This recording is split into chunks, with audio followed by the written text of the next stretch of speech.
was just the beginning of the, and we are not live right now. We are just trying to figure out if everything is working before we go live. Nice. YouTube is good. Oh, YouTube is live already. Facebook has How not long has YouTube been live? published.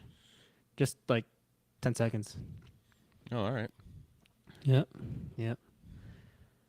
Saw good on that end. YouTube's going live, and whenever I click go live, now it will go live. Facebook says starting in 2 minutes 11. We'll wait. Ooh, all right. Folks, a little extra 2-minute treat. Nice. Of us Yeah. just sorting through. Yeah. Drum roll. Oh, which one is this? 2 and 3? Oh yeah, that's the one. YouTubers get to just listen to the groove. Put this in the background.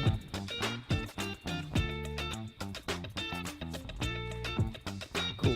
Groovy.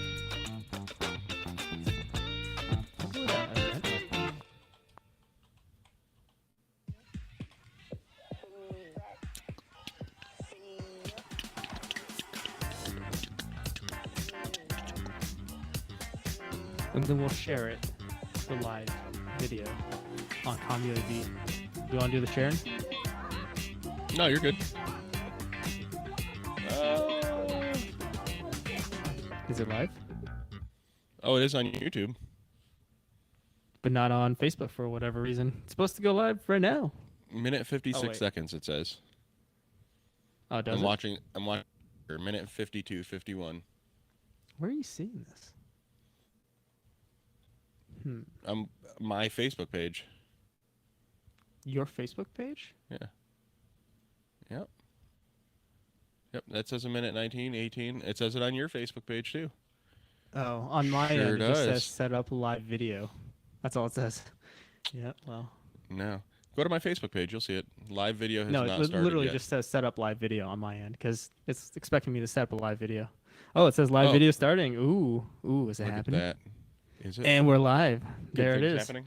Bada bing, bada boom. Distribution. Can I copy the event for everyone else? Manage on second device? Nope. I have no idea how to share it to you. You don't have to share it to me. I already shared it. Man. It is already on my Facebook page. No, I mean share the comments. Oh, To you. yeah. I don't care what people think anyways. Ah, Let's be technical honest. difficulties. No worries.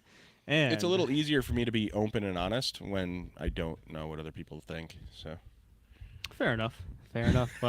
Well, I'll moderate. Okay, I'll just be a moderator. I'll talk about I don't know stuff that people are saying. Look at all these pictures of booze. Look at all these boobs. other fellows. Booze. Oh, all People right. boozing and drinking with us. Fair enough. People posting that stuff, and I don't get to see that. See, that's what I'm gonna miss. No, that's on your Facebook page. On mine? All right. Yeah. I'd love to know what people are drinking. Oh yeah. Yep. Ryan Kiefer with the Patron. Nice. Impressive. Dude, between Corona and Patron, he can put him back, man. You would think he was still in college. No, man. I have flown Yeah. a lot of robots with him out in California. Spent a lot of quality time with him. I've seen him put back some Corona, and oh man, good times. Anyways, so Drones After Dark. What are we here for? We're here to booze and gossip. Booze and What you got? gossip. What do I got? The old What you trusty. drinking? The old trusty. Ooh. Look at that. Woodford Reserve. Brand new bottle. Don't say it's brand new, because by Viewers. the time we're done, that's going to be down a ways, and people are going to be judging me for it. Viewers. I didn't keep in start mind, drinking an hour ago or just anything like cracked. Just cracked open. that. Mm-hmm. Just cracked. Didn't start like an hour ago. So the rules are. Lay it down, Bobby. What are the rules? Rules are rule number 1. As in the spirit of the old conference, drone conference days, you gotta booze with us. Cheers. Cheers. So you Rule got number the 2? Corona? Mm-hmm. Woodford. Rule number 2. What's rule number 2, Jeff? We don't hold back. There's going to be some F bombs. There's going to be some fucktards. There's going to be some. We're going to use some language that is probably not work appropriate or child appropriate. So if you have kids near you, put their headphones on. Greg Ravidu. Shout out to Greg. Shout out to Greg. And Pilot Congratulations to Institute. Greg. I hope his brand new daughter has headphones on, because she doesn't need to be listening to us. I got to hear her a Ooh. little while ago. She was cooing and stuff. Good stuff. Let's only curse in French. Merde. So yeah, you got to drink, and you can't hold back. You got to, let it fly. We're at the bar. We're hanging out. This is not the office. This is after hours. This is after dark. So we're gonna get into some stuff that, you know, people may not normally talk about during the day on Facebook or, in their little work social circles. So Yep. Yep. What it'll be good. about rule number 3 when we get a little more toasty? What's Oh rule shit. number 3? Well, it's not like set in stone. It could change. I don't see it changing anytime soon. I've messaged him, you've messaged him. I think 30 or 40 people have reached out, but fuck Paul Rossi. Fuck Paul Rossi. What an asshole.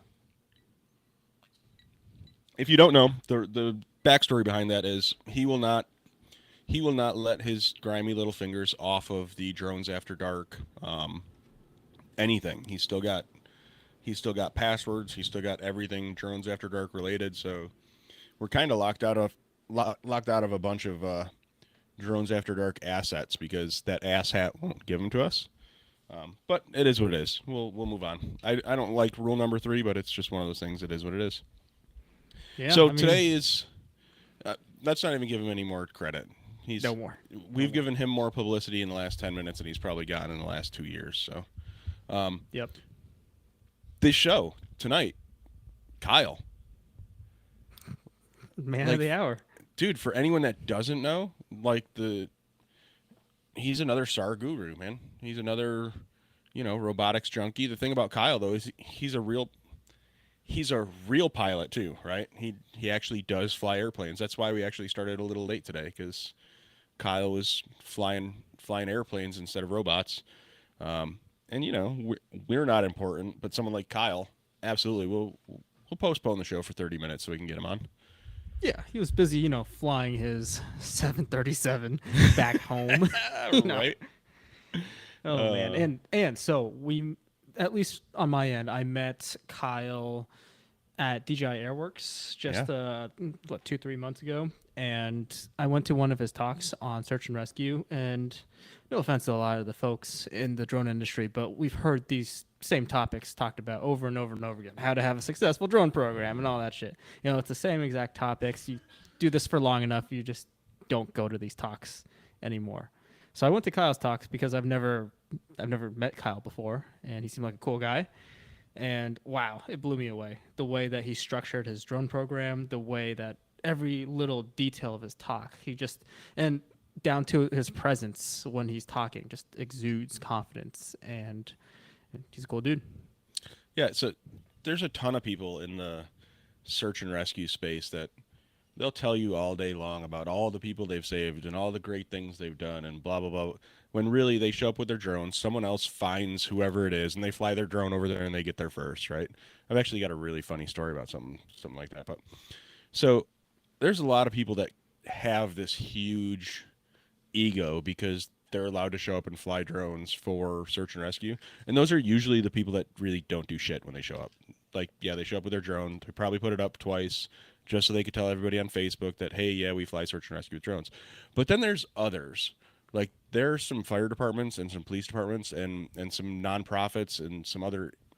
There's a bunch of organizations that are freaking dialed in when it comes to a drone program. We're not talking a guy shows up with a drone and a remote. We're talking a drone program, like a fully established. And it's not one of those, oh yeah, we saved 18,000 people. Because I'll tell you right now, Kyle's probably found more people than anyone that I've met in the UAS industry.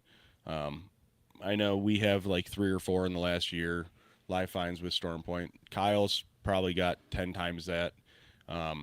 but he's one of the people that's actually doing like legitimate shit and actually finding people drones and helping people drones and all that kind of shit. So he's got some good stories and some good insight on all that too.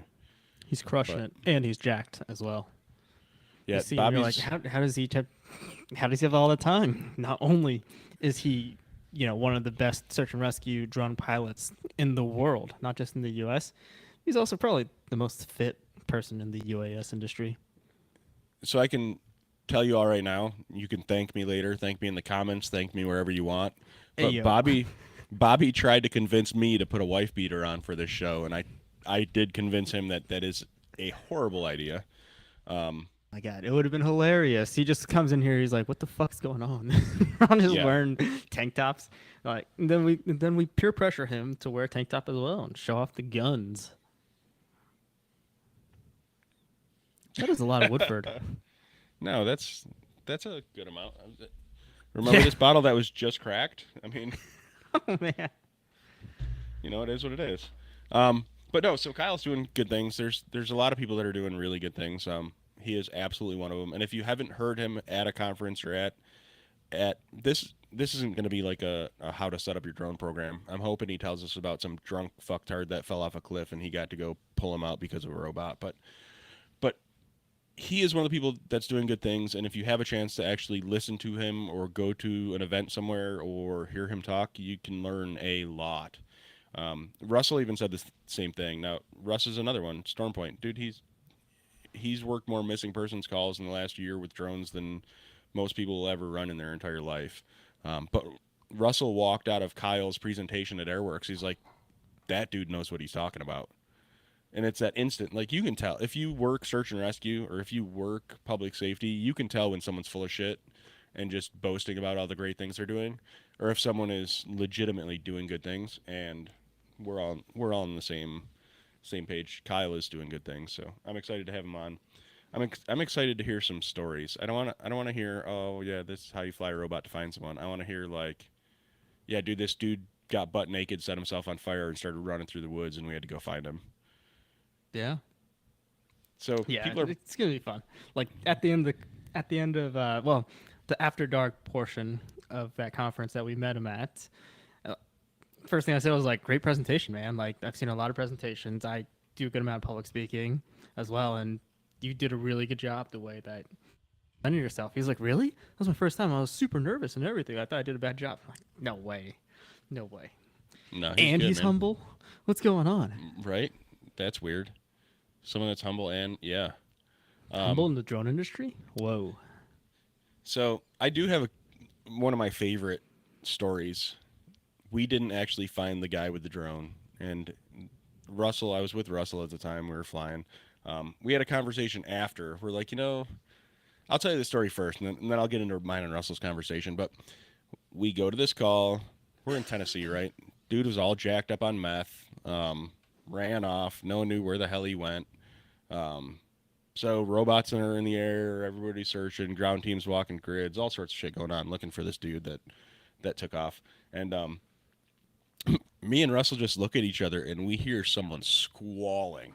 I mean, some of the worst noise you've ever heard, squalling. And Russell looks at me and goes, "Think we found him." So this dude was butt naked, hung up in a barbed wire fence, and so we didn't find him with the drone, but technically the drone team found him. Does that count? I mean, we didn't find him, It's but we one of a did hear kind. him squalling. It's like, hey, you guys might want to go over there because we hear someone squalling at the top of their lungs. Um, so yeah, we had drones up, and we did hear him, and we did notify people where he was. So as far as I'm concerned, that's a find. Fair enough. Fair enough. I actually did a search and rescue mission back in New Jersey as well. We were doing some skybrowse tests with our local police department, West Windsor Police. Shout out to them. And while we were testing out the Mavic 2 Enterprise Dual back in the day, this is like 2018, 2019. There was a call for I think it was like 7-year-old, 8-year-old boy that just like biked away and supposed to go to a friend's house, but never ended up getting there. So, we tossed up the drone, did some really shitty grid searches, and then, like, within just like the PD. Like we didn't leave the PD. We just continued doing the demo. Except no, we just started flying back and forth on DJI Pilot, and then with the 320 thermal, you're not gonna see shit. It was more just No. fucking around, blind leading the blind. I didn't know anything about it. And then 10 minutes later, boy was found. Wasn't because of us, but boy was found. And that was that. No. That's the full extent of it for me. We've thought about making parody videos because, I mean, we've been on so many searches and, like, I don't know, out of the last 200 searches we've been on, we've got like 4 finds with the drone. Not to say that it wasn't helpful in other ways, because most of the time we are going to places that you can't get to on foot. If there's bluffs or a ravine or something like that, that's where we're spending all of our time flying, because ground teams can't ground search that. And ground teams are effective. Like, thinking that a drone would ever replace a ground team it's never going to happen. You still need boots on the ground. But typically we go fly the places that nobody else flies, right? So finding someone is a rare thing. But the parody videos, so most of these searches, like this kid that rode away on the bike that you were just talking about, most of them, they find them through like Facebook. They're like, oh yeah, they were at their buddy's house. We just saw them post on Facebook. So we were going to get, like, I don't know, an M200, something with a Z30, like parody video. Oh, we found him, and have the Z30 zoom in on a cell phone from like a mile away and like read the Facebook post with the Z30 camera, so we could say the drone team found him. And this ties into Russell's conversation. We were driving back from the call where dude was hung up in the barbed wire fence, and we're like, should we have just flown the drone over there first before telling them that we heard him squalling? Would that have been wrong? Like, just so we could find him with the drone? But how much of that shit happens, Like, oh yeah, we found him with the drone. No, you heard someone call over the radio that they thought they knew where he was, and you flew the drone there and he was there. But anyways. Hey, good proof ROI. Increase your drone budget. For sure. For sure.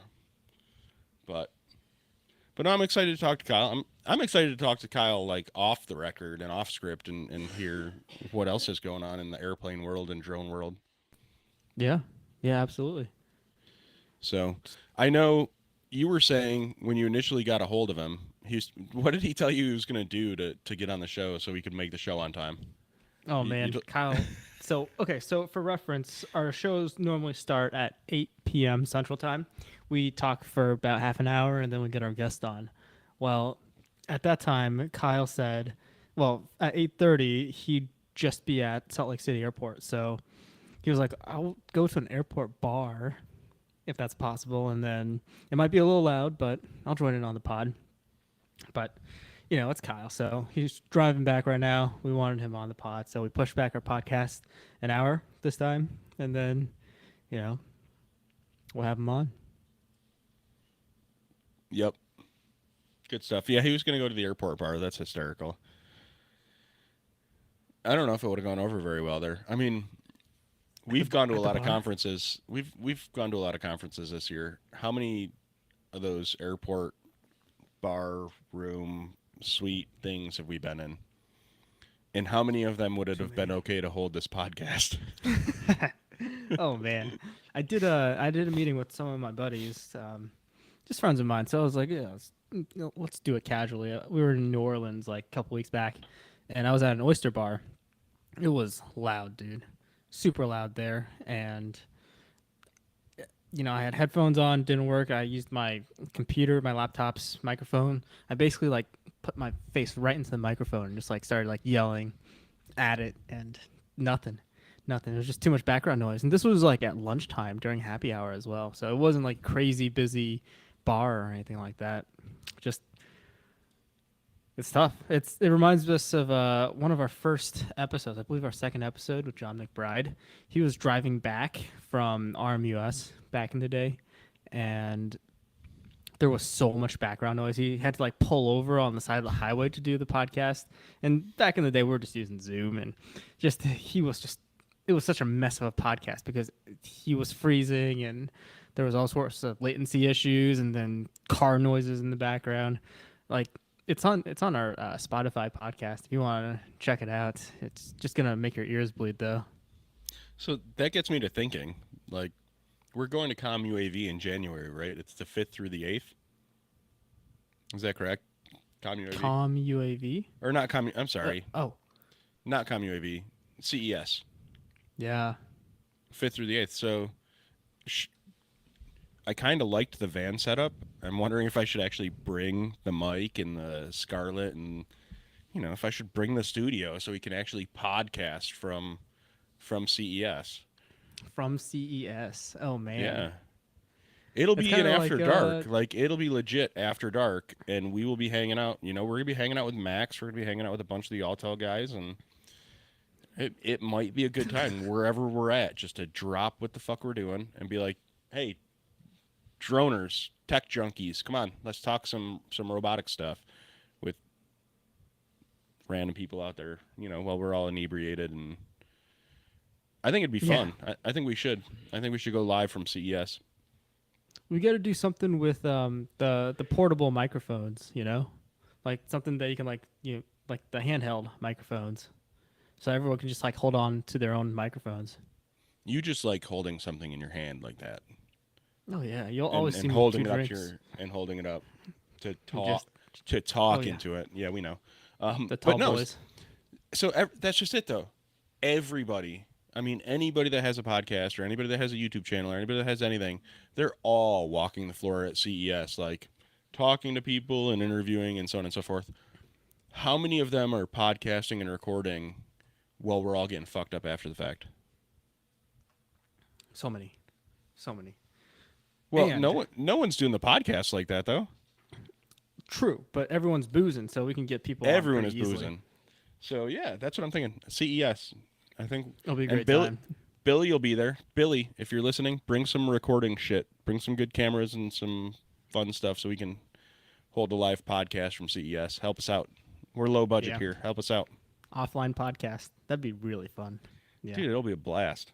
We don't even have to do it live. We can just like record it. So we don't That's have to fine. use all the fancy softwares and stuff. Just have like, a laptop and some cameras attached to it or some microphones attached to it.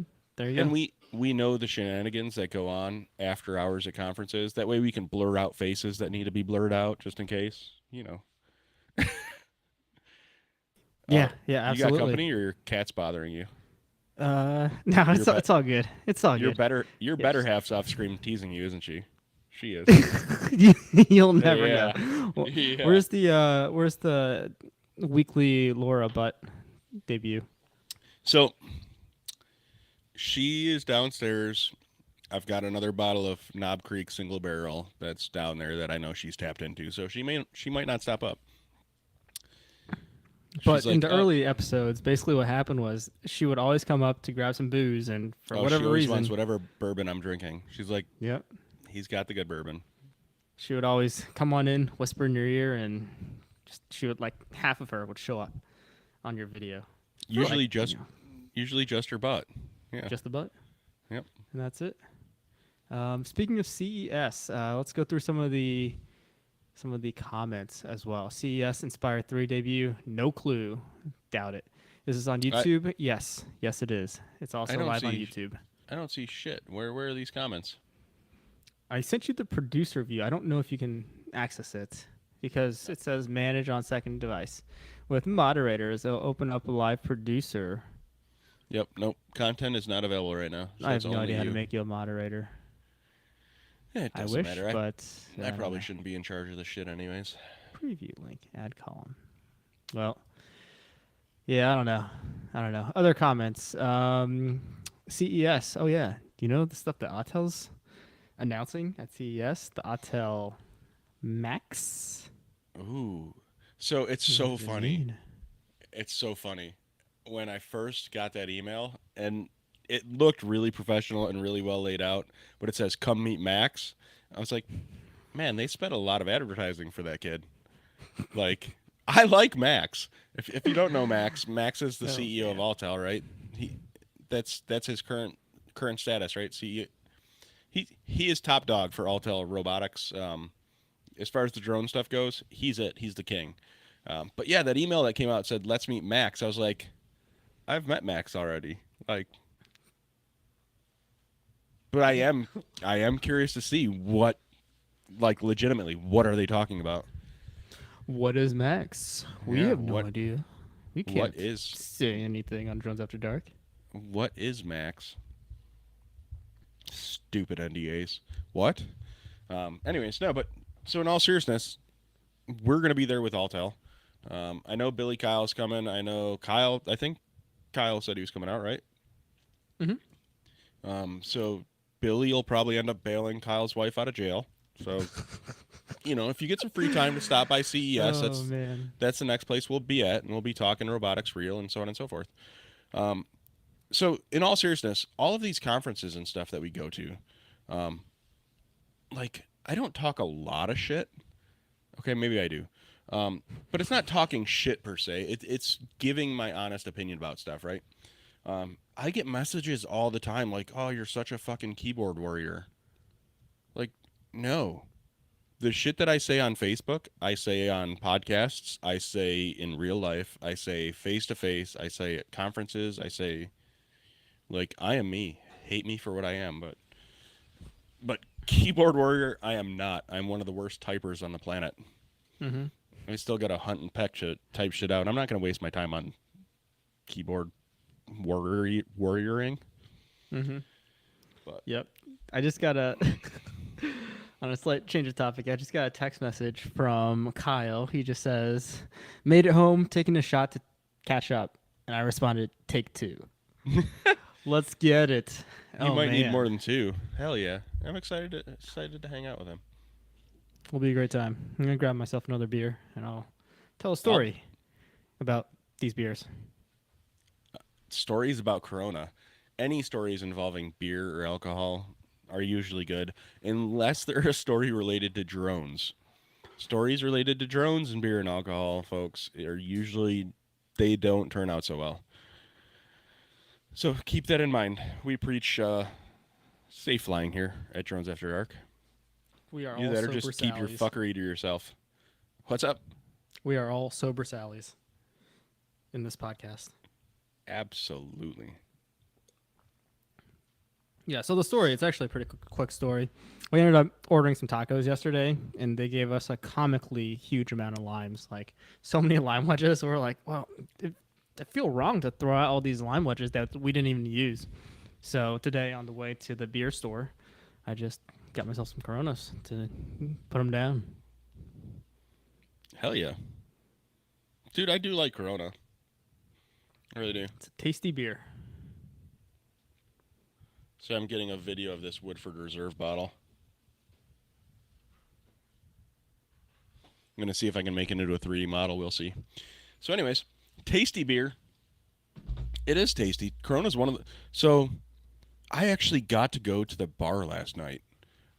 For those that don't know, I have 4 kids. For me to go to the bar, it happens once every conference. That's it. If I'm not out of state, I don't go to the bar.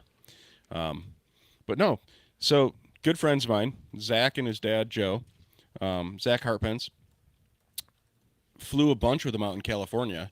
Sent me a text message. He's like, "Hey, I'm going to be driving through Tennessee. You going to be around?" Dude, Tennessee's a big fucking state, right? We're talking miles and miles and miles. So he sent me another message. "Oh, by the way, I think we're staying in Murfreesboro tonight. Where do you live?" I was like, "Matter of fact, I'm right near there." So I got to go to the bar and hang out with some old droners. And I say old droners. I mean, it was like 2 years ago we were flying together and living together and hanging out and doing dumb shit. But no, got to go to the bar and hang out and drink. There's a local beer, local brewery called Mayday. Okay. And Well, their I think local I've heard beer of that was, before. oh, dude, Mayday Brewery, straight out of Middle Tennessee. That beer was phenomenal. Angry. I don't know. They name them after like college chicks. I don't know if it was a mad redhead or an angry blonde or whatever it was, but phenomenal beer. Huh. And I don't drink beer. I drink bourbon. I actually I can't remember the last time I've seen you drink a beer. Oh, it's a rarity. Very, very, very, very rare. Yep. You've got to be absolutely blasted to have a beer in your hand. That's the only time you'll have a beer. Pretty much. No, or really thirsty. So, like, if I'm really thirsty and I'm eating some chicken wings or like something with dinner, I don't sip bourbon with like dinner. Oh fuck, I do. Never mind. Well, Ah, oh man, but you know, good stuff. will be So, a great time. what kind of drone stuff are we looking forward to at CES? I'm all about tech, like VR goggles. I got my Quest over there. I got the Oculus Pro over there. Like VR is cool. Robots are cool. Computers. I got my gaming setup. Like I'm all about tech. Um, what are you looking forward to seeing at CES? You know, this is something that we really need in this industry. Drone in a box. We need more drones in the Oh boxes. yeah, I put that right up there with Fleshlight. Oh man. Oh man. Uh, So, oh man, in all seriousness, I would like to see it's a too portable early. VTOL, like a Mavic 3 sized VTOL. That would be cool. Yes. There was a company at Lida. Shit, I wish I remembered the name. I'll have to call John so we can actually shout this company out at some point. Um, but they made a VTOL that was super affordable. The case that it came in was, I mean, it was probably the size of an M30 case. So I don't know if you could, I don't know what's in frame and what's not, but it wasn't huge by any means.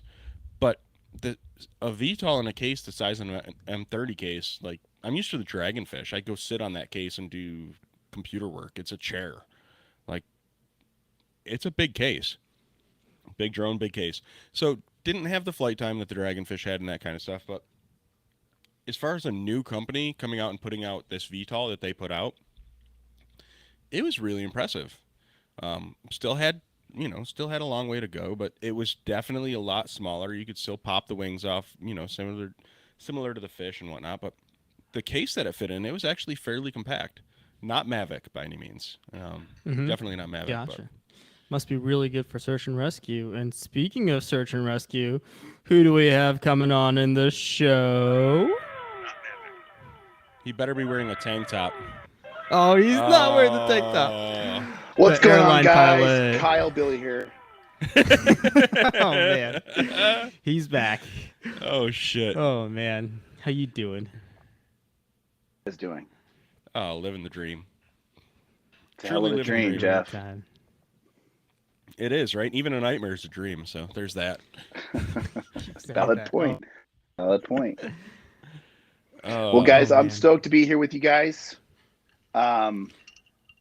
Jeff, kindred spirit. oh yeah, buddy. I I know approve that. I know Drones the after rules. dark approval. Absolutely. Very nice. Cheers. Cheers. Cheers. So where were you flying from? I know you were flying right before getting on here. I just came in from Seattle. Too long of a flight, so Seattle down to Salt Lake. Gotcha. Flying an F-35, like 2-minute flight. Ooh. No, yeah, Was it 20 it minutes? could be pretty quick if it was in an F-35, but no, it was in a 737. All right. Good stuff. Good stuff. Not as cool as like an M300 or an M30T, but cool nonetheless. I No, that's hear awesome, you. man. I hear you. I'll go fly. We got a couple. You got a couple. Let's go fly. So, in all seriousness, what is your favorite airplane? So if we're talking about just planes that you can just jump in, get and go, like all categories, I would probably say a Pitts. The Pitts is a fantastic airplane, but it's fully aerobatic. Or if you get into a Cub Sport, those are a lot of fun. But if you're talking airliner, I'm one of those guys that when you go to work, I don't want to work, so I prefer the air. The Airbus is a gentleman's airplane, big, spacious cockpit. You don't have that stupid yoke in front of you. You got the side stick. So, Fly by wire, close your eyes, take a nap, let the plane fly itself. Yep, that's it. Who wants to work when you go to work? Right? You know what? I haven't had to work a day since I've started working for Skybrowse. Oh, thank I hear you got It's a great because boss. It's bonus season. It's coming up. That's why. I'm telling you, I'm lying through my fucking teeth. But we we do work hard, but at the same time we play hard. So there's that.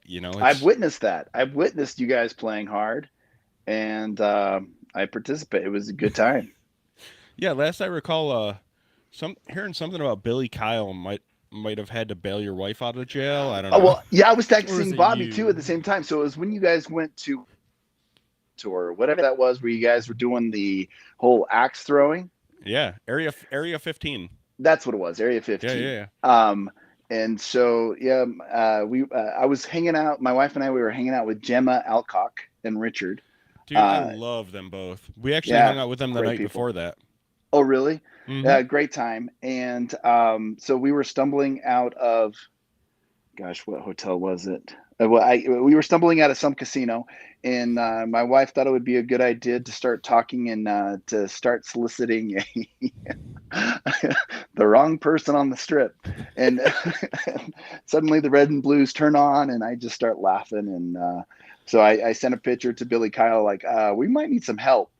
And of course, it was all in jest. And he was like, "Do you need me to come bail you guys out? I got my He has a my Tesla. My Tesla has autopilot. I can come bail you guys out." I'm like, Oh hell yeah! "Stand by." So thankfully, So- and it was all in good time. My wife didn't get arrested. She can talk herself out of any situation, so she's good.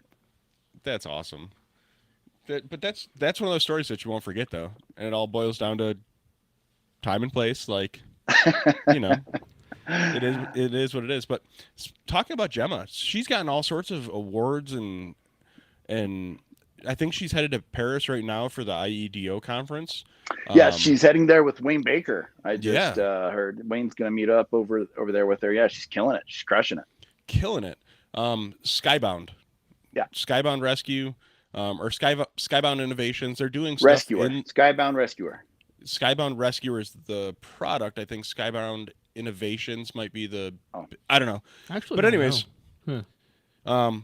but long story short, they're doing good shit for search and rescue with drones, which is close to my heart. Obviously, close to yours, and Bobby's deep in the alley and stuff like that. But she's another one that I would have never met her if it wasn't for time and place, showing up at a conference, and she was there, and we got to hang out and kick it at. We were in Las Vegas, but it was a hoedown country bar we were at. I felt like I was back in Tennessee, but Funny. I Las actually Vegas. took Gemma to. It was there in Vegas, and I think it was actually that night. We went to some country bar where they were doing line dancing, and we got her and Richard Did out we onto the go- dance floor No way. doing line dancing. Yeah, Dude, it was holy shit. fantastic. The same exact we were at bar. the same bar. It must have been the same night or the night before, No, either it- before or Really? after you. Yeah, Because it was the same bar. Country They were doing hoedown. Yeah, they were doing line dancing and everything Oh, else. man. it was That's great. hysterical. But you're That's awesome. absolutely right about Gemma. She is she's a person with a passion and a vision, and pity anybody that stands in her way. And she's got a great group of people that surround her, great employees that assist her, and they're killing it. They're crushing it over there. They're providing a service that that nobody else is providing. She's amazing. She's great. So I think she is like the middle ground between someone like Coit Kessler. If you have ever met Coit or heard him speak or read any of his stuff, I think she is the middle ground between Coit and someone like you that's, boots on the ground and doing stuff. Like Coit, I've heard him do I've heard several lectures of his and several presentations, and most of it goes over people's heads because it is so scientific that it's like, oh, at this specific camera degree, you can get this many more pixels and this much more. But like most people, I love the guy to death. Like super smart, tons of great shit. But most people tune out after the 15 minutes of listening because you just can't keep up. There's no way. But she has that same intelligence, but doesn't like. I don't know. She personalizes it. She makes it more understandable. Like, yeah, if you're searching this type of foliage, just put the camera at this kind of angle, and she can actually break down the scientific reasons for that. But super smart, and they're doing good stuff with drones. So. Well, she's also boots on the ground. She's also grabbing her drone and going out and doing it. Oh, for sure. She's both. So yeah, she's crushing it. And Richard, man, what a great guy, fun person to be with. We went to dinner with them, and Richard had us laughing the whole night. Oh, he's a trip.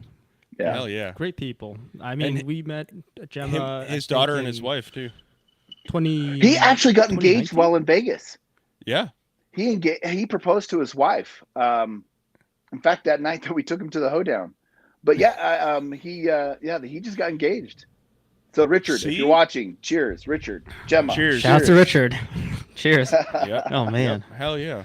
So Gemma was on our podcast in, I think, 2 years ago. I met guys Gemma. got I think all the 3 big rollers, years or huh? so. Oh yeah, You those got fun Gemma, times. you got Greg, you got the godfather of all drones, and McBride that was on here. You guys. Oh, and let's not that was back in the day. forget Chris Fink. You had Chris Fink on here. All great people. You guys are rubbing great shoulders freaking with the people. Giants. I'm privileged to even know you guys. No, stop it. Stop Hell it. no. I wouldn't go that far. Nope. I did. I gotta just ask went there. you. I did it. I gotta ask you, Kyle. Personal question. So you fly drones, you fly airplanes. A lot of that involves being stationary. How are you the most athletic person in this industry? Like, you are crazy fit. I have beautiful daughters, so I have to scare the shit out of their boyfriends. I like you man. more every time I talk to you. So I have 3 daughters, and they're all 3 of them are absolutely gorgeous in their own way, and so yeah, I need to scare them away. As of right now, only one of them has a boyfriend that I'm aware of, and that's my 22-year-old daughter, and his name is Juan. I haven't met him yet, but he'll feel my presence as soon as we do. Oh So- man, drones with lasers just pointing at them. You remind me a whole lot of Matt True. Have you ever met Matt True? No, I don't know Matt. So Matt's you got to meet Matt. Long story short, his daughter was Miss Kentucky. But Oh, wow. if you meet Matt, like super down to earth, he's a Bruce Willis lookalike. Oh, really? I mean, oh, dude, just like him. But he flies robots. He's in the fireside, the EMS, the EMI, the whole gambit of drone stuff. But I think you'd get along well with him because he is another one that has a beautiful daughter and would absolutely take a shotgun to someone if they fucked up. Well, that's the curse to every man, is having beautiful daughters. So mine right now is 8. So I've got 4 kids. Only one of them is female. So I've at least got, 3 boys. Actually, she'll be looking after them. Who am I kidding? But she's a cute little blonde. She's Yeah. 8 years old. She turns 9 this month, and God, I'm dreading when she's older. Well, you know what? Cherish it while you can. How are they feeling, by the way? I remember the last one, they weren't feeling so well. Oh, they were passing shit around left and right. Every one of them got sick. Every one of them is now better. So life is good. And the Life is boy good. I'm genius. super blessed. What are you? 12? How old are you, Bobby? I'm turning 28 in like a month. So there's that. Wait, before we continue, I just checked the comments and the notifications. When you mentioned that Matt True's daughter is Miss Kentucky, he angry emoted the stream. I love you, Matt. Staying out of this one, Shout Matt. out to Matt True. Dude, Yeah. Dude, he's good people. But that's just it. You mention someone's kid and you throw it out there and they're like, no. Like, bulk up, buddy. You know what? By the time my daughter is 16, I'm going to look like you, Kyle. I'm sure of it. Well, come on over, man. I got a gym here at the house. Let's do it. Hell yeah. Hell yeah. Dang. Good stuff. So you do home workouts? I just thought like you just like find, I don't know, gyms at airports or something and just work out every single time you land. Yeah, there are actually some airports that have gyms. It's one of those secrets that a lot of people don't know about. But Chicago O'Hare has a gym. Denver International has a gym. There are quite a few airports that have gyms, and so yeah, when I'm on the road, yeah, I'll go for a run, hit the gym. What else am I going to do on my overnight? So that's what I do. awesome. Yeah. All right, so tell us your best search and rescue story with a drone. Doesn't have to be like the best find. It can be, I don't know if you heard mine earlier, some fucktard on meth ran into a barbed wire fence and got hung up. And the drone team found him because he was squalling like a couple thousand feet from the drone team, but we could hear him squalling. That's awesome. So technically we found him, right? The drone didn't, but the drone team found him. That's awesome. So it doesn't have to be like someone ran into a barbed wire fence butt naked, but Best story. What do you got? Well, we had that one fucktard that got drunk and fell off a cliff.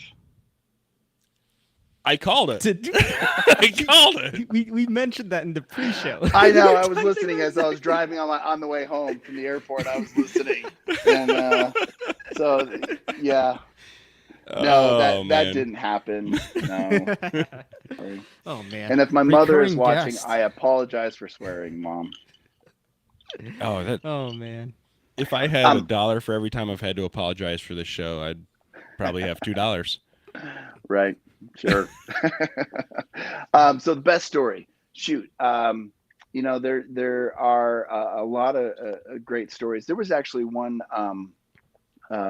search that we had where the gentleman, I'm using that term loosely, that went missing, just barely got out of prison. And he went to prison for exchanging bullets with the local police. And he got hit and they got him and he sent him off to prison. But then, so he got out. So he and his family were up celebrating up in the canyon for his release. And during the party, he decided to take a few drugs and go for a walk. To say the least, the thermal found him. He was completely naked, completely sunburned, and had no idea where he was. So that was a good one that we found. We have a lot of stories of where people start hiking around 2 or 3 in the afternoon. So where we are, for those of you that don't know, here in Utah, we'll have a little bit of like high mountain plains and then straight cliff mountains, and we'll have a 4,000 foot face just right in front of us. So a lot of our rescues will be where the person that we're looking for is facing the city. They're looking at the city, but they have no idea where they are. They might have cell phone coverage still. We can do a cell phone ping, but when you're doing a cell phone ping up against a mountain, we can't triangulate exactly where they are. So because we're only able to hit them from the side of the mountain. So most of our rescues, a lot of our rescues are people that start hiking around 2 or 3 in the afternoon, and come 10, 11 o'clock at night, they figure that they're cliffed out. They're on top of a cliff. They can't get down. They have no idea what to do. It's getting cold. They're only wearing tennis shoes and shorts and a tank top. And so they call 911. So we, a lot of times we get the cell phone ping and we'll send the drone up to go try to find them. But the cell phone pings are so wildly inaccurate that they're more or less useless in this area. So then we have to start conducting our search patterns based off of rudimentary search theory, try to find the trails, which hats off to DJI for now trying to put in a few of their drones, they're putting the topographical maps into the like the M30, for example. So then we're able to see the trails, and our search is a little bit faster that way. So one of our actually when I was first brought onto the search and rescue team back in 2018, our very first rescue was of 3 people that 3 early 20s gentlemen, guys that went hiking. They were in their shorts and their their tennis shoes, and they got cliffed out. So they found their way up on top of a cliff. No idea how to get down. It's pitch dark. It's getting cold, and it was in April. So April here in Utah, sometimes there's still snow on the mountain, and it gets below freezing at night. And they finally called 911 about around 11:30 at night. We show up, we start searching, we send our ground teams up towards the direction of the cell phone ping, and it turns out that these 3 guys were 3 canyons to the south of the original cell phone ping. And so I tossed the drone up to try to find them, and them 3 canyons to the south with the actually at night we find more of our people at night with the RGB camera, believe it or not, over the thermal, because they're able to turn on their cell phone light or have some kind of reflective gear to shine it towards the drone, or we're able to find them that way. And so we were able to find them, get their exact coordinates, radio that to our ground teams, and then they start hiking. After a battery swap, I was able to get some great video of our amazing mountain rescue team pulling or repelling them off the mountain. They had to harness them up, put them into like some warmer clothes, and they repelled them off the mountain. And the footage of it is just absolutely amazing. But that was the first rescue, and that's what really got our command staff thinking this is an asset that we really need to leverage and use to its fullest potential. And with the help of John McBride, who lives here locally, he lives here in our county, a good friend of ours, was able to help us, and we started a fundraiser to get our first M300. At that time, with that first rescue, I did that with the Mavic 2 Enterprise Dual. Really? And then it was the Dual. Wow. That's 120 res thermal, isn't it? Oh, it's terrible. Yeah, Absolutely terrible. But like I said, Wow. we found them with the RGB camera. So even if we had tossed up, whatever non-thermal camera, we would have found them. Well, we would have been able to see them originally, but with the thermal, we were able to identify that it was our 3 lost individuals. But yeah, lots of stories like that. Though? What's that? At what altitude would you normally fly your drones at to be able to distinguish people? So with the M300 and M30, with the zoom, we can stay back a little bit further. But if we're using an advanced or an Evo 2, we definitely need to get a lot closer. So AGL off the mountain, we need to be able to get a little bit closer, like 100 feet AGL off the mountain, which still might be 2,000 feet from our launch point, above our launch point. So it varies from what equipment we're using. I'll tell you the H20N with its zoom capabilities and thermal, it's not a true zoom, but with the ability to get in closer with that H20N, it certainly is a game changer for us to be able to zoom in. I'm sorry, what was that? Was that more of this? No, that's an H20N. Oh, H20N. I love that thing. That thing's great. It's game changing. It's like having literal nods on a drone. Yeah, it's great. It really is. It's great. It nods with the zoom is what it is. Nods with anyone that's used the Z30 or the H20T, or this is basically an IR version of that. It's crazy. Reach out and touch people in the middle of the night. Also, and the night scene on it's great. Yeah. Does it really? It makes fantastic 3D models. I'm going to have to use it for some 3D models then. He said, listen, I got to put Bobby in his place here. Bobby says everything makes a fantastic 3D model. So his cell phone makes a great 3D model. I've seen it. It actually does.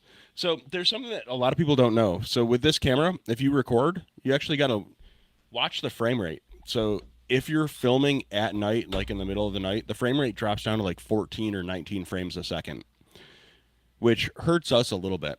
So if you have any decent light, or if you have an IR illuminator, or if you have something that moonlight even, if you have decent moonlight, yeah, you can actually make a 3D model with that easily. If you're in complete and total pitch black, the frame rate gets down so freaking low. Like the motion blur on it, you don't really notice it watching the video feed on the actual screen.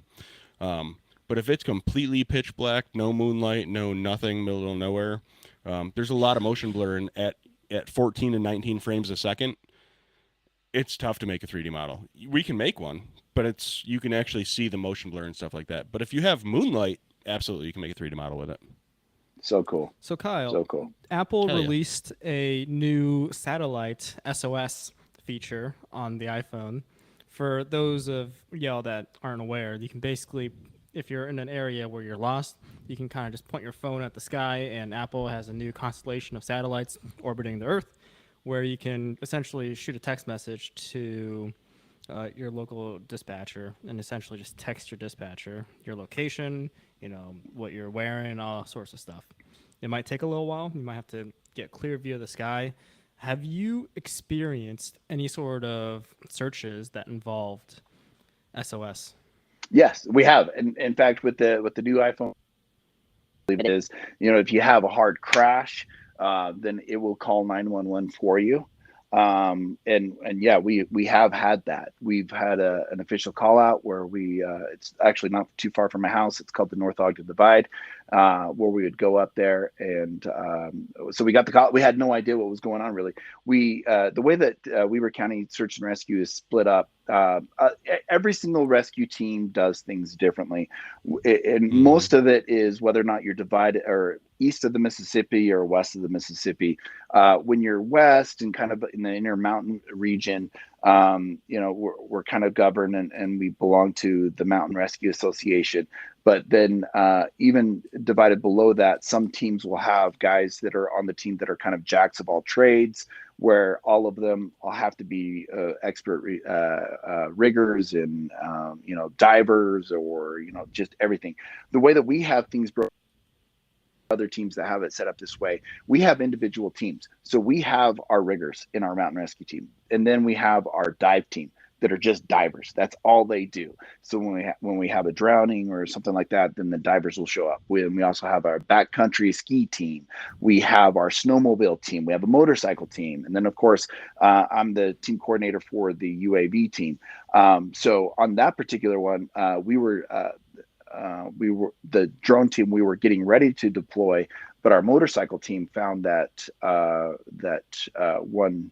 In that one rescue where it was an iPhone 14 where the guy just fell hard.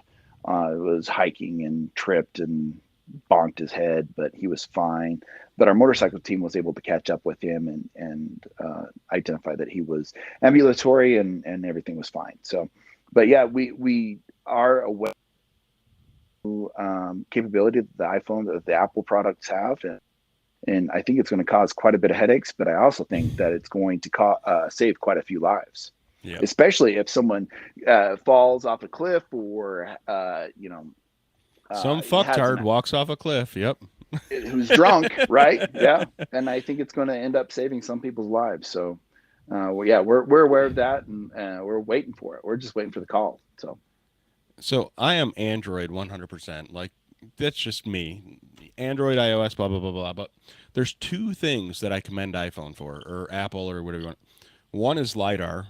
Putting LiDAR on some of their devices. It's not the best, but it's LiDAR on a device. It's better than the TOF sensors. But two, that satellite tech that Bobby was just talking about, actually having just for emergencies. It's not like you can go and make sat calls and call all of your friends, but having that in a phone absolutely can be life-saving. Like, just having the tech there in case you need it. Great thing to have in the back pocket. Those what ifs, like, who knows? Right. What if? I commend Apple on both of those, and I'm diehard Apple, but I'm slightly jealous about the LiDAR. I want that on Android, and I commend them on adding SAT to the iPhones for emergency purposes. Well, some people awesome. are diehard Glock, and some people are diehard SIG. So you just got to pick your pony, right? They're both great. The diehard Glock fans that have shot a SIG turn into SIG fans. So there's that. I'm a 365 guy myself. Oh man, that's awesome. So diehard fans. So if you were a diehard fan, not saying you are, but if you were of a specific manufacturer of aircraft, who would it be as far as drones go? So I can only speak from my own personal experience, and not talking about the product itself, but just the companies. So referring to the companies themselves, I would pick DJI every single day of the week and twice on Sundays. And the reason why is because in the enterprise space, if you have any kind of problems or any kind of issues, they are on it 100%. They will respond to your emails. They will resolve the issues. They will go above and beyond what is necessary. And I'm speaking about the DJI employees themselves. And we all know Grant. Dude, great people. Freda, just absolutely Grant, amazing. Freda, Wayne Baker, all of them. Michael, fantastic. So, for example, with the introduction, when I guess I can say that. Did you guys watch that video that DJI just recently released about that our rescue that we did back in February? It was of the rescue. It wasn't a real book. Shameless plug, but yeah, we watched it. Well, no. I'm talking about the DJI release. But DJI video of me that you're talking about me. The release of the Oh shit. Okay, so of the release of DJI Pilot 2. Yeah, Okay, yeah. so when DJI Pilot 2 first came out, so we actually did that rescue before it was officially released, and so we were like troubleshooting and going through it, and we had some issues with it, and so I was able to talk to Grant and say, hey man, we need the so in the release of DJI Pilot 2, when it came to the laser rangefinder, the only way that you could get the coordinates was if you went to the map and pulled up and highlighted the pinpoint that you just highlighted, and it would show you the coordinates, the lat longs of that particular waypoint. And I was telling him in a search and rescue scenario, and then also a law enforcement scenario, because I also do a lot of work with the local law enforcement with the different agencies here. If you're needing to pinpoint the coordinates of either a patient or someone that you're finding in search and rescue, or a perpetrator that you're chasing down with the drone, you need to be able to stay on that same screen and radio in the coordinates immediately. You need to be able to keep your eyes, keep your situational awareness high and be able to see those coordinates. So I talked to Grant, we need to have those coordinates on the main screen. DJI Pilot 1 had it, like with the M300, you hit somebody with that laser and it pops up right there in the lower left-hand corner. But with DJI 2, initially, it was you had to swap the screens and then highlight something else. It was cumbersome. And so I talked to Grant about it, and he was like, you know what, that makes a lot of sense. Let me talk to the engineers. And in the very next release, boom, we had the coordinates with the laser rangefinder. They listen, is my point. My point is with the end users, they listen. And my experience with the other manufacturers out there, they know better than the end user, and they're going to tell us what we need rather than no, I'm being unfair to some of the No, you're not. No, you're not. other manufacturers like Autel. I know that if I have a problem with anything with using our Evo 2, I call up John McBride. He's going to listen. He's going to say yes, and he's going to do his best to be able to give us what we need. But when it comes to Grant and Freda and all of them over DJI, just top notch. It sincerely feels whenever I talk to them that they want to give us the product that we need and want. They're not going to tell us what we need. They're going to, and they have to do it for all different industries, from mapping surveyors to inspectors to law enforcement and public safety to, and so they're trying their best to provide the best product for everybody, and they sincerely want to do that. So I will say DJI, just because based off of my experience with them. Oh, I agree with you wholeheartedly. So, have you gotten a chance to talk to Russell Bradshaw? I know he sat through your thing at Airworks, but have you had a chance to talk to him? I haven't been able to sit down and talk to him. No. You need to. So I'd like to. We were working a search. I don't even remember exactly what the call was. But long story short, we were doing the exact opposite of what DJI just implemented. Like, they implemented that export feature, so you can export KMLs and so on and so forth. Right. But we use SAR Topo a lot in Tennessee. Love SAR Topo. And I was flying. Russell was in our drone trailer, and he was literally exporting KML files from SAR Topo and importing them into Pilot 2. So we could see, command wants this area searched. We have it easily. The pilot can see exactly where he needs to go and so on and so forth. And then he was doing vice versa, but it was a little more clunky exporting. It was literally going in. You had to go into Pilot 2, pull the pins from Pilot 2, not from necessarily the drone. You had to pull them from Pilot 2 to move them back over to SAR Topo and back and forth. Previous to that, about a year earlier, we were on a search, and we literally duct taped a cell phone running SAR Topo to the leg of an M210. Perfect. That's how we tracked the drone. But seeing DJI implement these, like, who would have thought what we did with duct tape and another cell phone? Now DJI, it's already built into the aircraft. DJI is like, a couple software tweaks, and we can make that happen, and you don't have to do that.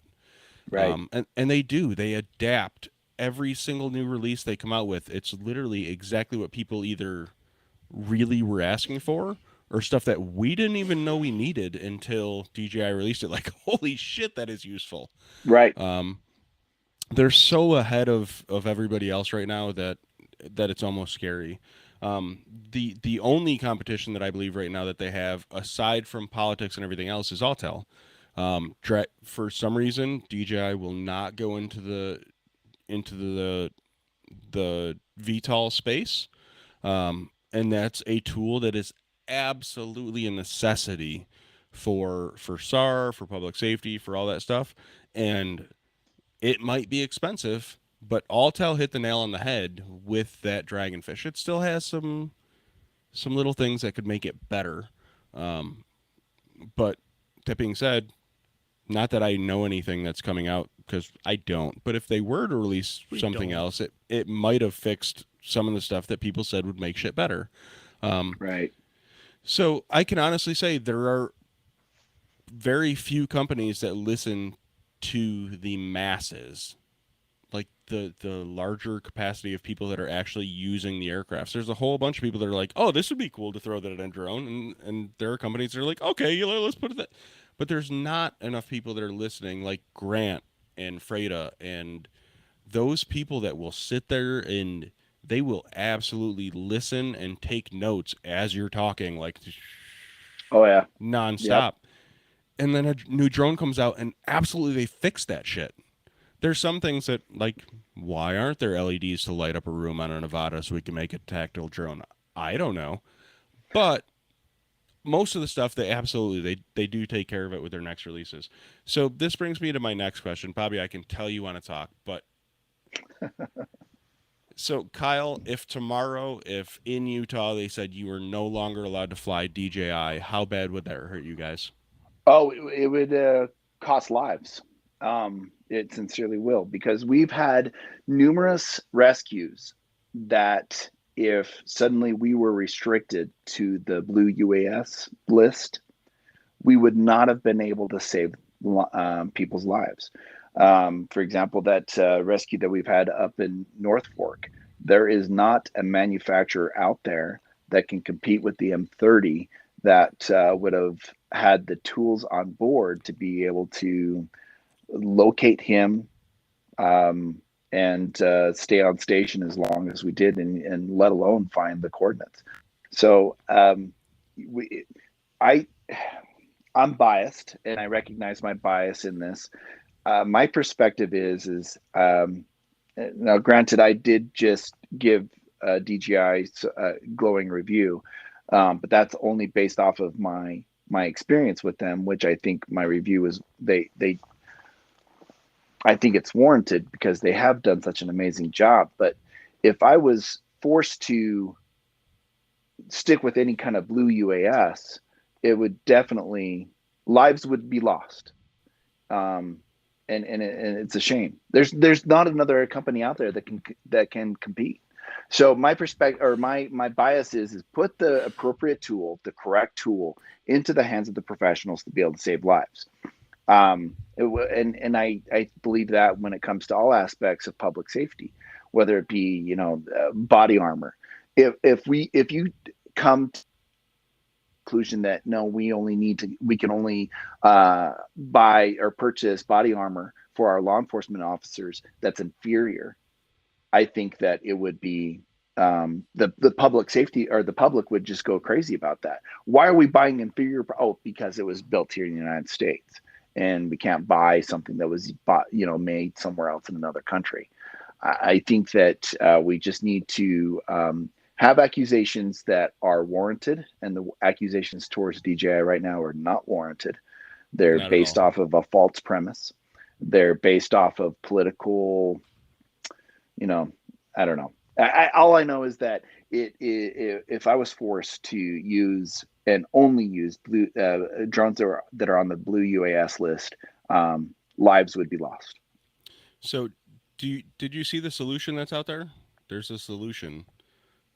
If you are mandated to use Blue UAS, there is a comparable product out there that will do the same shit that DJI will do. Hold on one second, I'll show you. I think I know where you're Can you going see with it? this. I know where you're going. You probably do. Yeah. It's my Skydio over here. Right. Look at that. So This Skydio will do everything that an M30T will do. God. You know, I saw you posted that on your Facebook. I saw that and I was like, So- hey man, that's probably the best flying drone Skydio's ever made. By a long shot, and it's blue, so you can fly it. It's okay. Totally on the It's list. just Yep. as Chinese as the Skydio is as well. This is a life-saving drone. If it doesn't look something like this, then chances are it may not be. But you Okay, know, let's look at some of the comments. yeah. So we've got a comment saying, "Does that drone have a box though?" Actually, it does. we got to see the box at DJI Airworks, so there is absolutely a box. Well, speaking of the box, there's actually one of those Skydio boxes in Texas right now for one of the conferences that we're There not at. is. And it turns out they're not doing any live demos with it because No. apparently it's the first prototype ever. The and that's one not that was ready at for the one that- demos. the one that was at Airworks actually opened up and released this Skydio. This one, it released this Skydio, and the Skydio flew and came back and landed on it like a box should. But apparently, the new Skydio one, that's not like the M30T Skydio one, doesn't even open up or fly robots. It's just cosmetic right now. Well, we'll have to see where it goes. We know where it goes. It's vaporware that they're going to raise a whole fuck ton of money off of, and they're going to dump some of that into lobbyists. And I'm digressing, so I'll stop. But It's a Lobbyists. seed stage company that's raising money like a Series D company. It's crazy how many seed stage products they're releasing That's- out to the wild right now. You know, that's who your similar next guest sales should to be, us. is a lobbyist. Let's get a lobbyist on here and let's get us and a few others and we can just drill them. Let's get a lobbyist on here. Let's go straight to the core. Let's get On God, or let's get Brian King, or let's get one of the people we know from Skydio. I'm all for sitting here and shooting the shit with someone from Skydio. You know, the lobbyists won't listen because I don't have a paycheck. I don't have the money to cut them. So that would be a waste of time. But the people that work for Skydio, Well, I've been down to Skydio, so I'm based I'm out down of to San talk. Francisco, and I've been into their offices, taking a tour of their place, and they are some great people. And they make a great product for what that product was originally designed for. It is a great follow me drone. The AI built into the Skydios is absolutely amazing, and you know the X2 is good for what it does, but and if you want to take the X2 and review it for what it is, it's a great drone. It really is a great drone. But unfortunately, the political landscape, and you know, if you're forcing people to only use those tools for, you know, why on earth would you want to use a screwdriver to go pound in a nail? You can't do that, and that's basically what is going on in this political landscape. so I hear a lot like, okay, you bring all the problems forward, but you don't ever have solutions. So let's talk about that. The X2, what would have to change on the X2 for it to be equivalent to an M30? Zoom, Zoom, range, laser rangefinder. laser rangefinder. What about range on the actual RC to drone? Oh, yeah. Well, okay. So if you want to talk about the controllers, the Skydio controllers, that's a whole different ball of wax. And IP rating. IP rating. So yeah, if your It's not loved IP one, rated? if your loved one goes missing in the middle of the night in a rainstorm, no, fuck them. Wait. Let's pause right there. The promo video from Skydio shows the dock getting blasted with rain and then an X2 coming out. In the afterwards. rain? No, after the rain. After the rain. No, But you the gotta dock wait till the rain. itself got blasted by the water. You gotta wait till the rain stops before the dock opens up to let the drone go. So the dock's waterproof, but the drone's not.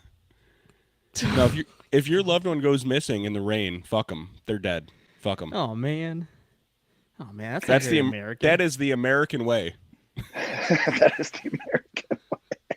just awful. That's, Tell you what, that's awful. I enjoyed my visit down there with Skydio. I think they're great people. They really are good fucking people. They're That's just good it. people, but their product just does not compare to the M30. And I don't say that as a cut to the Skydio people. I say that as it just is what it is. Yep. It's sad and unfortunate. And honestly, I love everybody that I've ever met, the friends that I used to have at Skydio that don't talk to me anymore because I'm a quote-unquote keyboard warrior. Like, they are good people. I have absolutely nothing against any one of them. They are great fucking people. It's the politics that are killing it. Yeah. And I do follow stuff closely. I follow what's going on with the SPA and with not just here in Tennessee. I follow Florida. I follow Texas. I follow, all over the U.S. I don't really follow outside of the U.S. because I really don't have a reason to at this point.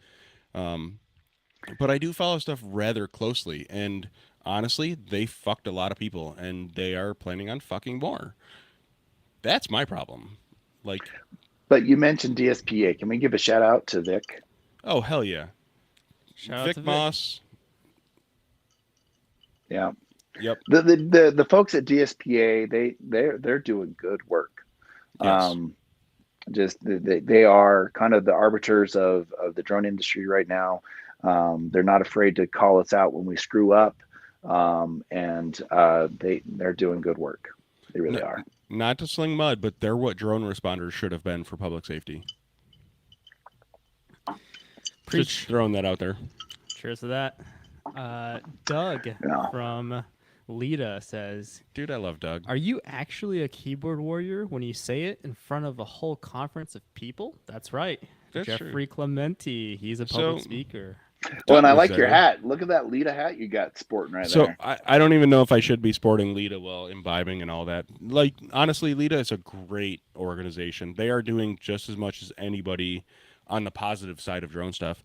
But what Doug is referring to is there was a Lita conference in Dallas. Skydio did a whole pitch. The funny thing about it is DJI did their, I don't want to call it a spiel. I don't want to brush it off like it was nonsense or anything, because it was a great thing that Wayne did. But DJI did their thing. Other companies did their thing. And after everybody's presentation, there was Q&A. It was like, hey, do you have any questions? We would love to answer them. Well, then this poor bastard from Skydio gets up and does his spiel. Oh, man. And it's all Axon footage. None of it is Skydio footage. It's all body cam footage. Like 90% of the shit was body cam footage. But I digress. Anyways, at the end of it, you could tell they were aggressively trying to get out of answering questions. Like, we don't want to answer questions. We're done with our pitch. We're going. And I stood up in front of 250 law enforcement officers. Why? Because I'm not a keyboard warrior. I want to know what's going on. I actually care about the shit. But I asked him flat out. This poor guy was someone sent by Skydio that was doing a pitch. That's all it was. He didn't know the logistics behind the politics and so on and so forth. But I did ask. I said, so look, I know you have these lobbyists in Florida. I know this bill was passed in Florida because of the lobbyists and the money that Skydio is dumping in there. And it is fuck public safety in Florida. Now you're trying to fuck public safety in Texas. And at the time, there was one other state that I could think of offhand. But I said, I know you've hired 3 lobbyists in this other state as well. How many other states do you guys have lobbyists in that you're actually trying to push this anti-China agenda? Right. And I know the poor guy didn't have an answer. I know he wasn't going to have an answer. But the fact of the matter was getting the question out in front of 250 law enforcement agencies that are looking at starting and expanding programs. But, dude, I got blasted the next day from people that worked at Skydio. The text messages and I expected it. It wasn't something that I didn't expect, but the text messages and the Facebook messages on me being a keyboard warrior and blah. I'm like, I was in front of 250 cops. How does that make me a and it's on video. How does that make me a keyboard warrior? Oh, but you posted it to Facebook. That's because, in my opinion, the 250 people in the room weren't a big enough audience. We need to get that out to everybody. Like, this isn't affecting just these 250 people. It's affecting everybody. So Jeff, knowing you the way that I do, I would never accuse you of being a keyboard warrior because you're going to say you don't care. That was like I my first don't. impression. If you're going to have an opinion, you'll say it to someone's face. Yep. And whether or not that person likes it, it doesn't matter. It's respectful that the fact that you'll put it, you'll type it on the keyboard, but you'll also say it to someone's face. For sure. For sure. And I don't think anybody that's accusing you of being a keyboard warrior, I can't even say I know you that well, but I'm not a keyboard warrior. I appreciate that. And I'll be honest, I've been wrong. Like Darren Goodbar, shout out to Darren Goodbar. My friendship with Darren was built off of a like month-long argument, 107 versus Koa back in 2016. I'm like, no, you're wrong. He's like, no, you're wrong. I'm like, no, you're wrong. Right. We met face to face and had drinks, and we're like, you know what? There might be middle ground here. And that argument's still going on to this day. Oh, and it'll never stop. Until one or the other actually really prevails. But the fact of the matter is, we literally had a knockdown drag out on Facebook, like keyboard style warrior, like, no, you're wrong. No, you're wrong. This is why. But when we met face to face, he's another one. He will actually have that conversation with you in person as to why he has the opinions in the things that he says. It's not just putting your opinion out. It's actually supporting it in person, like, this is why. Right. And until we actually this is why I push conferences. This is why Bobby pushes conferences, because until you get face to face with people that are in the drone industry, you won't be able to sit down and understand what really is going on in the drone industry, what really is going on the politics side, all the above. But well, and also the people that are pushing the industry forward. You have to really get to know those people. I mean, there are lots of people at these at the latest conference that we were all at, the Airworks. There were so many industry pushers, people that are leading the industry down there, and to be able to get their perspective, like Dennis from CZI. Holy cow, that guy is pushing the industry. I mean, CZI is crazy. I love it, and he's such a good dude. He'll sit there and talk to you, and he wants to know the opinion of everybody. He'll make the time to listen to you, and he'll do his best to try to implement those things. Dennis is a great guy. Did you hear the podcast with their speaker for the M300? No, I didn't. No. Oh man. So CZI makes this stupid big speaker. Huge. I'm sure you've seen it. Huge. Wind sail. It's a wind sail. It is a wind sail. So when I asked, I don't want to throw Genpac's name out there, but when I asked Genpac, I'm like, hey, so what are people using this for? Like, not what are they buying this for? He's like, the normal speaker that CZI makes is great. So I don't know. I was like, well, here's an idea. Raves. Show up with an M300 with that speaker, dude. Nice. We could have raves in the middle of nowhere. You send four of those things to Burning Man, and you could make $1 million setting up a rave in the middle of the desert in the middle of nowhere. But aside from that, the thing 3/4 of a mile away, you can hear. Oh, it's just the beginning, though. It's just the beginning. Axon got a lot of flack for trying to put a taser on a drone. Brink did the same. Well, let's look at a different way. To combat active shooters, have that speaker just blast music at the active shooter. That's going to disorient him. In all seriousness, when I was talking to Aaron, I was really fucking with him. It wasn't like I didn't know what it was used for.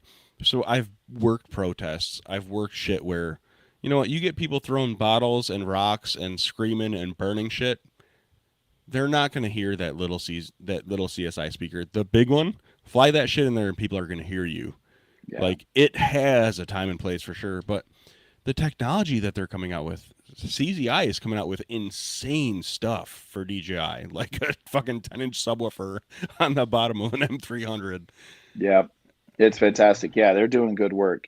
And I just absolutely love seeing these innovators pushing the technology that will help enable people to, the bottom line is to help save lives or protect lives, right? Yes. Whether in the public safety realm. Yeah, I absolutely love the technology that's going into the farming and agriculture with the new Mavic 3 that just came out. And then also down there, they had that huge agriculture drone. All of that is fantastic, but the stuff that they're doing in public safety, it just absolutely blows my mind. We actually had a case here. So with the sheriff's department here locally, I also help run and teach their program there. And one of our pilots, he's a corporal with the sheriff's department. He was flying the drone, chasing down this drug dealer prostitute, and was able to chase her into this vacant lot that had a few abandoned vehicles hanging out. She climbed up into the wheel well of the one of these semis that were parked there, and he watched the whole time in thermal. He had it in the black hot palette and followed her all the way in. And he was able to get on his radio and radio to the ground teams exactly where she was. He knew exactly where she was, walked right past the wheel well, came back, sniffed the wheel, like up into the wheel well, and kept going. But yet he stayed right on her with the drone.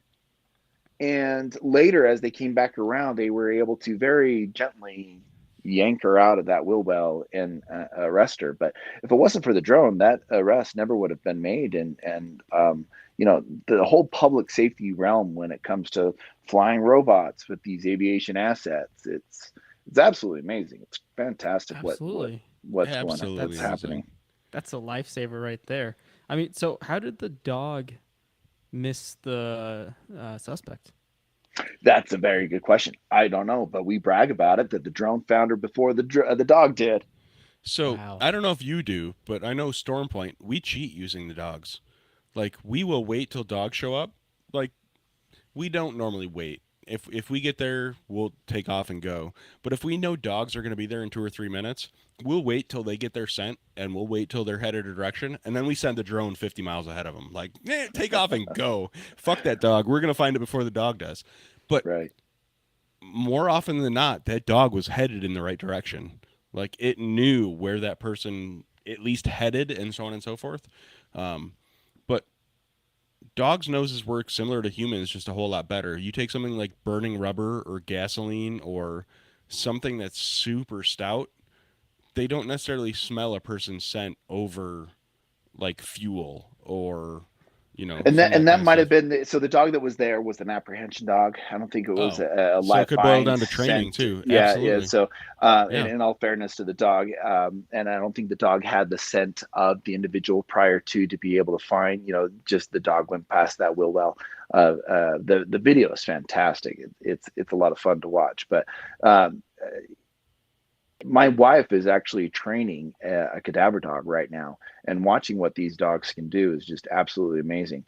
But talk about software and pushing the envelope. Have you guys seen the locate with the thermography, with them being able to find clandestine graves with the thermal camera? Not with thermal. I know Justin Hillard, Jefferson County Rescue, like search dog stuff. Jefferson County Search Dog Association. They're all about search dog stuff. Justin just happens to work for UPS and fly robots for them in Kentucky, but they do a bunch of stuff with the near infrared and multi-sensor. Not necessarily thermal, but they did a bunch of research on finding clandestine graves with multispectral. I haven't really heard too much with thermal though. Yeah. So we were contacted. I think it's Shane Michaels. Shane, I think that's his Yes, name. yeah, And if he's I locate. Yeah. Okay, yeah. So he actually has a version of Locate that works in the thermal, Mm-hmm. and he went down to, I think it was the Texas Tech body farm, or was it the Tennessee body farm? I think it was the Texas body farm, and he went down there and did a whole bunch of testing. He has a contract with the government to do it, and the stuff that he's able to do. So you put that thermal down and analyzes every single pixel inside that camera to be able to find these clandestine graves is just absolutely mind-boggling what he's able to do. And so we have that. He gave us a version of it, and we've just been begging for the opportunity to go find these clandestine graves, but an opportunity unfortunately hasn't come up, or fortunately hasn't come up. I guess it depends on what your perspective is. But these dogs are also able to do the very same thing. It all operates on the very same principle.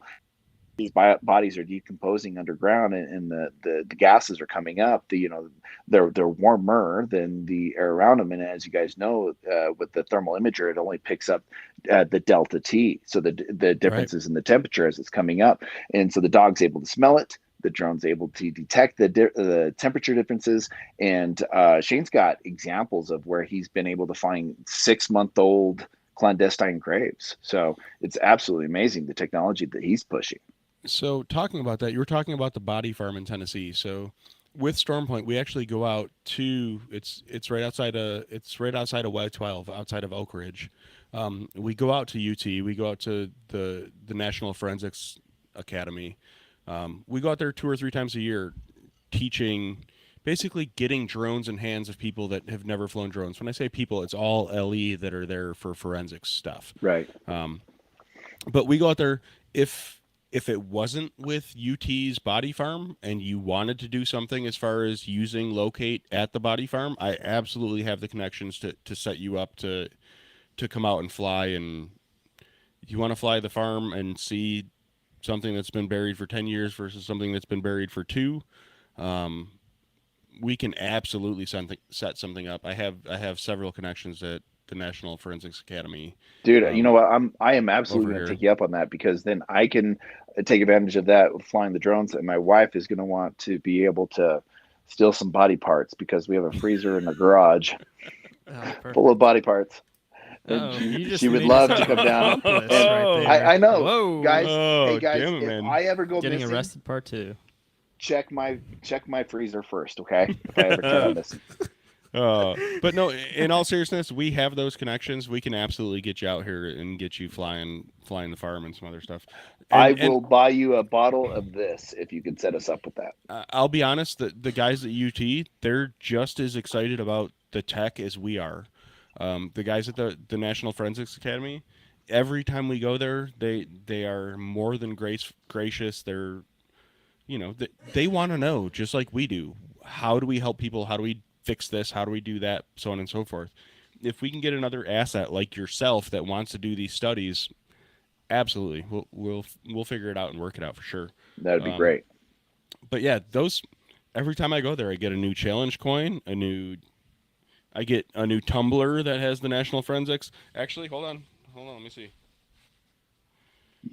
What's he doing, Bobby? Bobby, what is he doing? Is he getting naked, Bobby? He's getting his wife beater out. Oh, look at it. Oh, Where's your wife okay. Like, Nice. Ooh, National Forensics Academy. So they got some cool shit, and I didn't mean to strip during this video. Just like we've gone there though, so it happens. It happens. I want to point out this was not staged at all. But I'm going to take. Well, it's not going to be a good show unless we have a little bit of nudity here. In all seriousness, every time I go there, cool shit, man. So like. He's just trying to show off. No, but the blood splatter T-shirt, man. Like, no, I mean every time I go there, I get cool shit. So I'm always down to go there. The gym, he's looking extra swole. I've got hoodies, I've got hats, I've got, we'll work for cool guy shit. My wife just sent me a text saying that she would absolutely love to go work her dog there. Oh hell yeah! So, we'll I will be. Sure. We'll be talking. Yep, absolutely. Noise. Absolutely good stuff. Man, but yeah, so Justin Hillard's another one, but he's done the multispectral stuff and not necessarily thermal. So, hell, he might come down too and want to fly some mica scent stuff. No, that'd be awesome. Because William in our chat says Western States aerial search would love to be involved with that. That being what you're talking about. Who was that? William Knuckles. Yeah, Bill. Yeah, Will. He's actually a great guy. Hey, what's going on, Knuckles? He manages the Western State Aerial Search. They're based out of Utah Valley, like in the Provo area. They came up and assisted us in a search up here in our county, and they're a group of volunteer drone pilots that get together, and they're just an independent group that volunteers to go out and do different searches. They specialize in the like locate style software. In fact, I think Knuckles wrote his own or I think it's a member of his group wrote their own software that's locate, and they're just a group of just good people, men and women that volunteer their time and will go out and do these different searches. I remember not too long ago, there was a young man that went missing in one of their local canyons. And gosh, you know what? Knuckles, you're going to have to correct this story if I'm telling it wrong. He actually lost his drone at some point, and so he and a deputy went hiking up to go find the drone. In the process of doing it, as they were, gosh, they found the lost individual at that time, just by chance. And unfortunately, he took his own life, but they were able to find the individual and give closure to the family, which is huge. But they do a lot of great work. Western States Aerial Search, shout out to them. Cheers, Knuckles. Hell yeah, great people. I'll drink to anybody that's volunteering time to go find somebody else's loved one. Yeah, they're not associated with any public safety group, law enforcement, or anything else. They are just a group of people that want to help out and volunteer their skills. So good group down there. That's Storm Point. I mean, that's the nonprofit. I'm the operations manager for a nonprofit that's just it. It's heart and soul into helping other people. And I support anybody that's willing to actually take their time, their money, their resources, whatever it may be, and support helping somebody else. Hell yeah. We'll get them out there. Point. Jeff actually does have a heart of gold. Like, we were getting barbecue in Deep Ellum in Dallas area, and towards the end, like, a homeless guy hustles us, and I was like, oh man, we don't got any cash, like, shit, man. And at the end, Jeff's like, hey, wait, but we have all this leftover barbecue, let's give him some. I'm like, oh, never really thought about that. When he says leftover barbecue, it was probably $100 in you know, it wasn't like you're making me sound like an asshole. No. I'm just saying it. No, and it wasn't me. It absolutely wasn't me. But I mean, we ate, like, we were full. We were done. We were gonna bring the shit home. But it literally was probably $100 in, like, good shit, stuff that's never been touched. Like, you know, we had ribs. We had a bunch of stuff. And honestly, this dude, look, he probably hangs out outside this restaurant. This is not something new to him. We have the same thing going on here. But the fact of the matter is, we were done. It was, whether I ate it tomorrow or 2 days from now or 3 days from now, like, this dude needed it now. It wasn't a matter of waiting, you know. And I didn't have any cash, but I did have something that would have benefited him. So absolutely, it was, you know. And let's be honest, Bobby paid for it, so it didn't cost me anything. I'm not really half the good guy that he claims that I am. No, but it's about giving back. Let's be honest. I'm blessed. Bobby's blessed.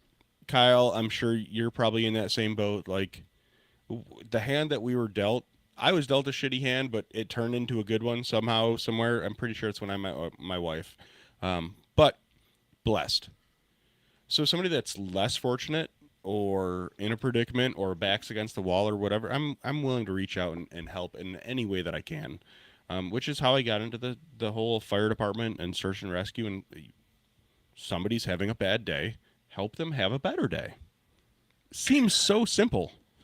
It does, but it takes, you know, so most search and rescue teams, there are those that are professionals, but most search and rescue teams are all just built up of volunteers, even though they might be associated with the sheriff's department, like we are here in a lot of, I guess all search and rescue teams are all, you know, they're volunteers. And so you start talking to these individuals and you know, ask them why they are doing what they do. They say that very same thing. I'm blessed. I want to be able to give back. I want to be able to help people that are having bad days. And, you know, I absolutely just love standing shoulder to shoulder with these people that are volunteering their time and their expertise. I don't know how to tie a knot, you know, the riggers that are up on the mountain, and shout out to our climb team coordinator, Eli Whitman. Eli, cheers. They don't know. I don't know how to do what they do. They're up on the mountain on, you know, it's 20 degrees Fahrenheit outside, and they're up on this cliff in a harness, and they're risking their own life to try to save somebody else's life, or they're skiing down the mountain, and the patient. They don't know how they're going to get from that point off the mountain, but they're risking their life to try to help somebody else that they've never met.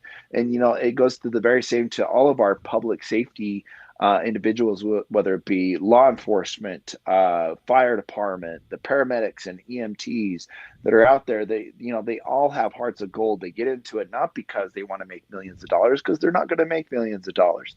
These people that do those things that help everybody else, I mean, my hat's off to them. And I consider myself lucky to be standing next to them. These people are just absolutely amazing. The lieutenant that's in charge of our search and rescue team, Lieutenant Mark Horton, he's an admin deputy, so he doesn't get any overtime, but he works harder and volunteers more of his time than anybody else. And these guys just are absolutely amazing. These are men and women that say, I will stand in front of you and that person with a gun. Absolutely. And we as a community, as a country, we pay them dog shit wages, and they deserve so much more. Let's be honest, they don't want anything. It's not that they don't want anything. Like, obviously they want to support their families and but they don't ask for anything. They don't ask to stand, like, they don't ask for compensation to stand between you and that person with a gun. Like, these are just good-hearted people that deserve far more than what they're ever given. And honestly, I'm Christian. I can't hold back on that. Like, I think people will get their reward ultimately in the end. But you're right. They will absolutely throw themselves between that rock and that hard place and be like, listen, I know this was your fight. I'm about to make it mine. Right. And that goes a super long way with me. And so this brings me to a whole nother conversation. There's a lot of people with drones. Obviously, you can go to Best Buy, you can buy whatever the fuck you want off the shelf. You want a Novata, buy whatever you want. So I know I've experienced it since 2015 when I started getting into the search and rescue stuff. I'm sure you've experienced it because, you're right around that same path. The people that buy a drone and show up out of nowhere on Facebook and show up out of nowhere, you know where I'm going. I bought a drone. How do I start with search and rescue? I know my typical response is probably not the right one because FEMA is what FEMA is. But at least to me, it shows dedication. It's go get ICS 100, 200, 700, and 800, and I'll walk them through it and send them links and whatever else. But what is your response to someone that says, hey, I've got this drone. I think it'd be super helpful for search and rescue. What do I need to do? What would you say to that? First, I say thank you. Thank you for being willing to show up and dedicate your time and your asset to come and help someone else. Because, that's how we all started. I started a little bit different in that I had the aviation background that I do, and have a completely different perspective than someone that just shows up at Best Buy, buys a drone, and shows up and says, hey, I want to toss this thing in the air. Given the fact that my income comes from flying objects, a pressurized is basically what I big objects fly. Right. So, my first response is thank you, but you need to educate yourself a little bit more. First off, you need to have a 107 to operate in the search and rescue world. In any kind of public safety environment, you need to have that 107. Yep. In addition to that, you need to have the stick skills that are required for operating in not only mountainous terrain if you live in the mountain states, but operating in airspaces that may or may not have manned aircraft in. How do you coordinate? Do you know how to operate on a radio? Do you understand the items that are required to enter different types of airspace? Do you know how to coordinate with manned aircraft? Do you then let's get into the public safety realm with the ICS 100, 200, 700. All these different items are crucial. You can't just show up, I got a drone. Yep. So when someone shows up or says, I got a drone, I want to help, great. Thank you. You're amazing. Let's start at the very beginning. Let's educate yourself. Let's get into the books. Let's figure out what is necessary. Do you know basic search theory? Y- Um, Yep. do you know what's going to happen when someone starts on what are the most likely places that you're going to search first? There's just so much to it. I As the team coordinator for our county, I get people routinely that reach out and say, hey, I'd love to join SAR. I'd love to join your team.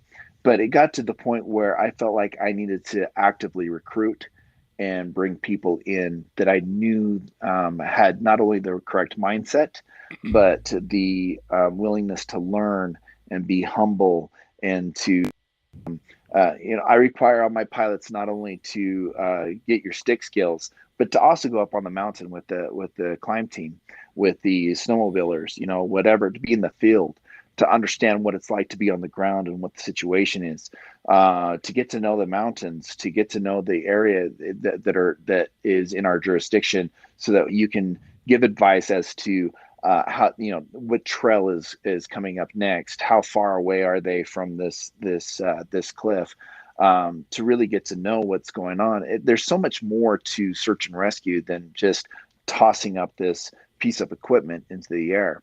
um, you are not only responsible for, I mean, there have been situations in our operations where the drone is basically the lifeline to our ground teams.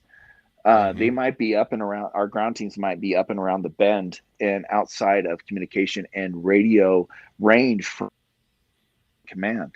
And it's only the drone providing that feed back to the incident command trailer that is allowing our incident command to know what is going on.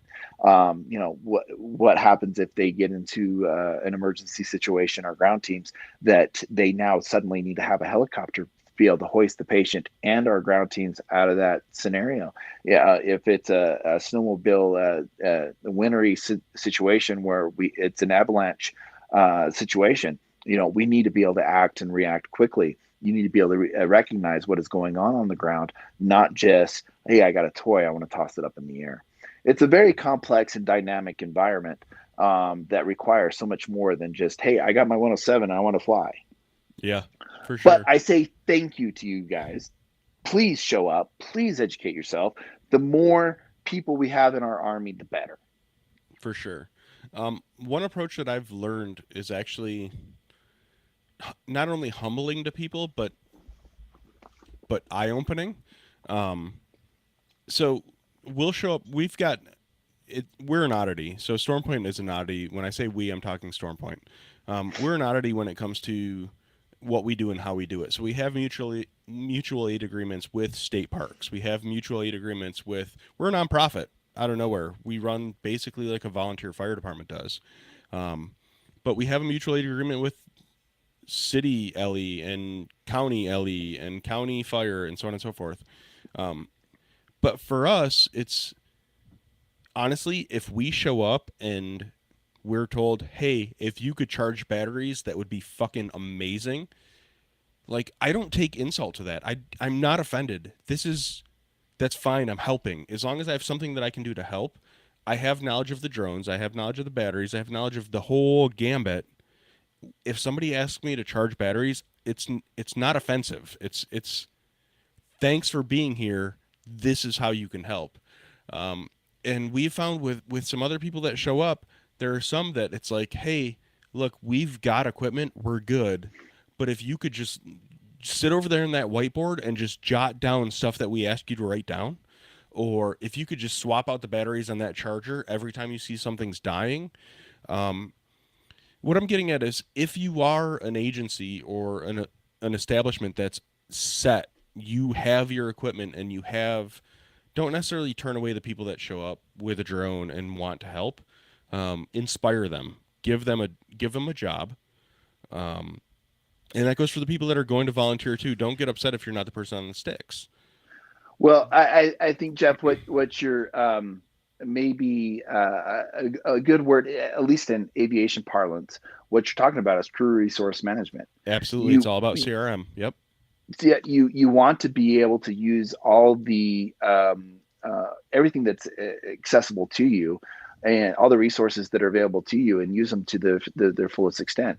So like for example with our team, and I'm only going to be speaking for our team, there are scenarios where we might have a lost individual that's so far down range that we can't access them from the drone or from incident command with the drone.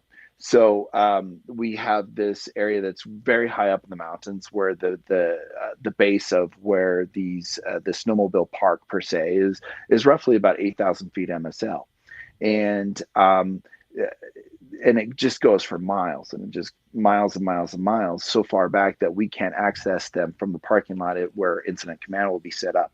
And it's very common for we have an Air Force base here locally where airmen will show up and rent some snowmobiles and take off inexperienced snowmobilers, and we'll end up getting lost. So how can we better utilize the drone in the snowmobile rescues? We actually have one of which is on the snowmobile team. We have this individual that's also an airline pilot. He flies cargo all around the world. I brought him into the drone team. Wait, I hate to interrupt you, but why does the 27-year-old have to pee more than the two older folks that are here? Just throwing that out That there. is a very good question. Does he still have his headsets on? All right. So, sorry. Go You ahead. guys were the worst. I had to come back just to say that. He is almost 28. Almost. No, but go ahead, Kyle. I'm sorry to No, interrupt. no, you're good. So what we did is we implemented the drone team into the other individual teams. If you remember earlier, I mentioned that we have a snowmobile team, we have a motorcycle team, we have actually, I failed to mention, we have a mounted horse team, like a posse, a mounted posse that can go up into the mountains. And so what I did is I pulled a couple individuals off of each one of those teams, put together a class, taught them the 107, taught them the all the drone basics and everything. And so now when the situation arises where we have those snowmobilers that are deep down range, I can put a drone into the backpack of one of our snowmobilers in the backpack of one of our motorcycle teams members, or the mounted posse. And if they come upon that area that is an avalanche danger on the snowmobile team, for example, they can pull the drone out, toss it up there, and search a ridge that will allow them to get into areas that are more dangerous, that we don't want our rescuers exposing to. Right. Same thing with our climb team. I have a couple climb team members that if they are out on an extended search that I can't reach from incident command with the drone, that they can pull the drone out of their backpack and legally go fly the drone. So it's been a huge asset with that. Hell yeah. Oh, my wife just sent me a text that said, also on the K9 team with your wife can take a drone. My wife is actually a licensed pilot as well. She's on the drone team, and she does that. But in addition to that, like our dive team will never have to use a drone. So what I've done with our dive team is that I brought them into the drone trailer. They manage our batteries. They sit on headsets with us and watching the big screen so that they can see everything that's going on. And there are spotters, our squinters on the big screen. So our dive team has actually been incredibly helpful. So, So- in all seriousness, sorry, Bobby, but in all seriousness, I gotta tell a story about dive teams after you.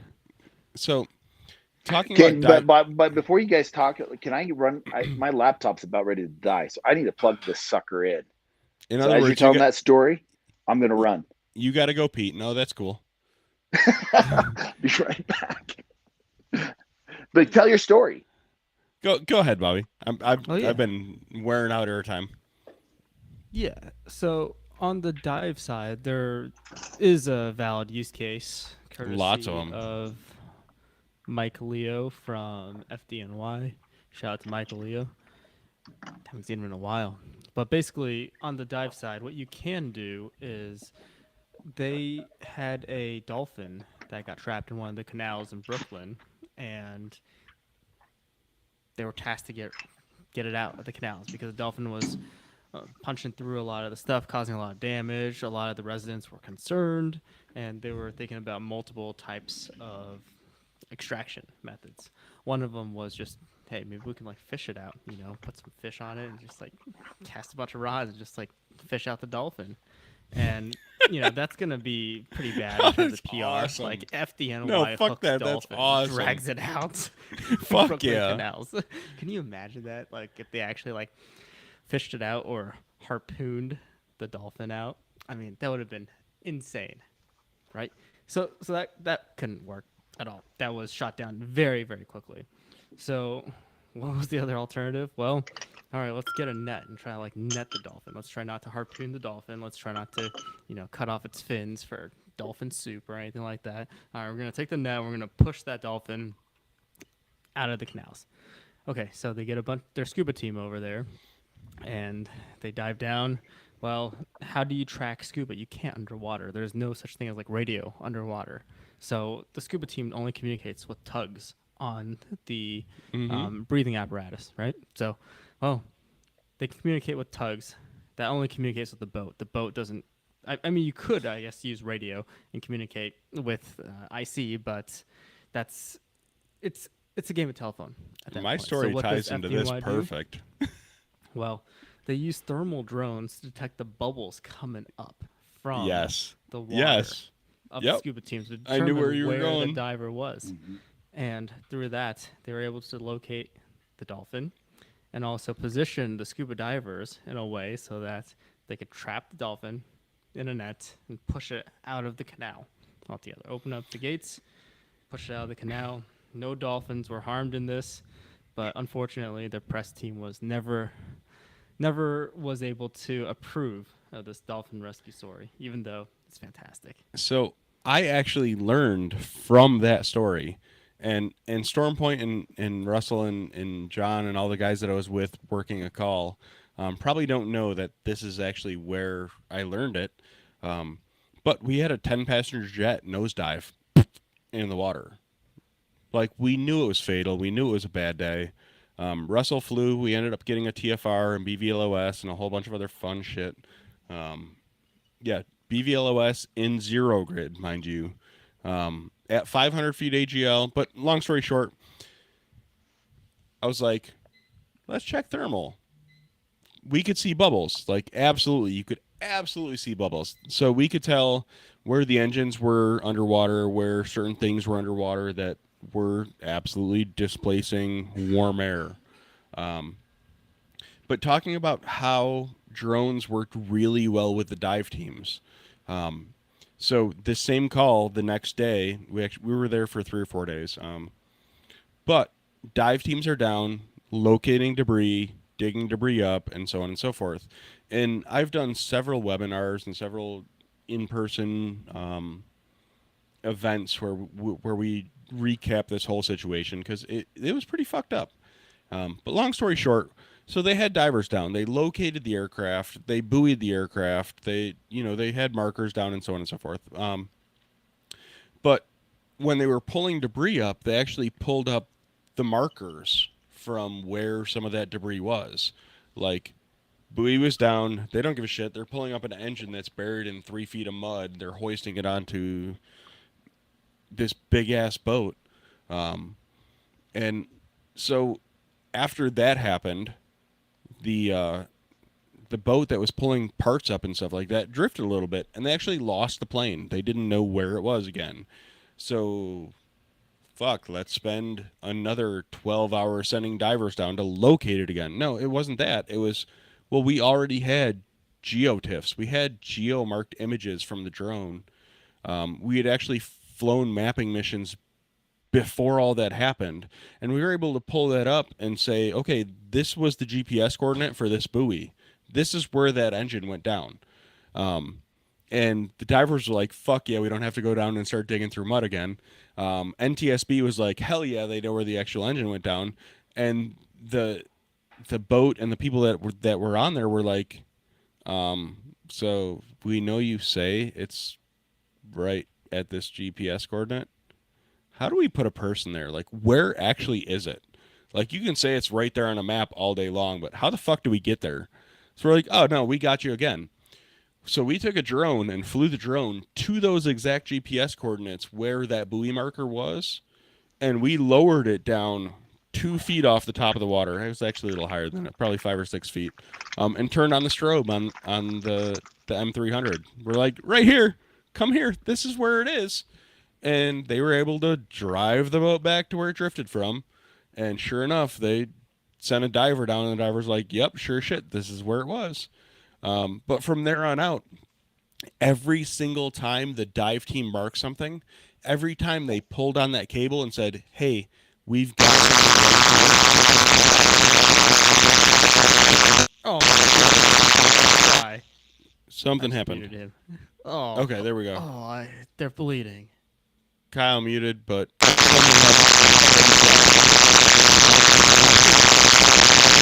Again. oh wait, Oh, I no. think he's good.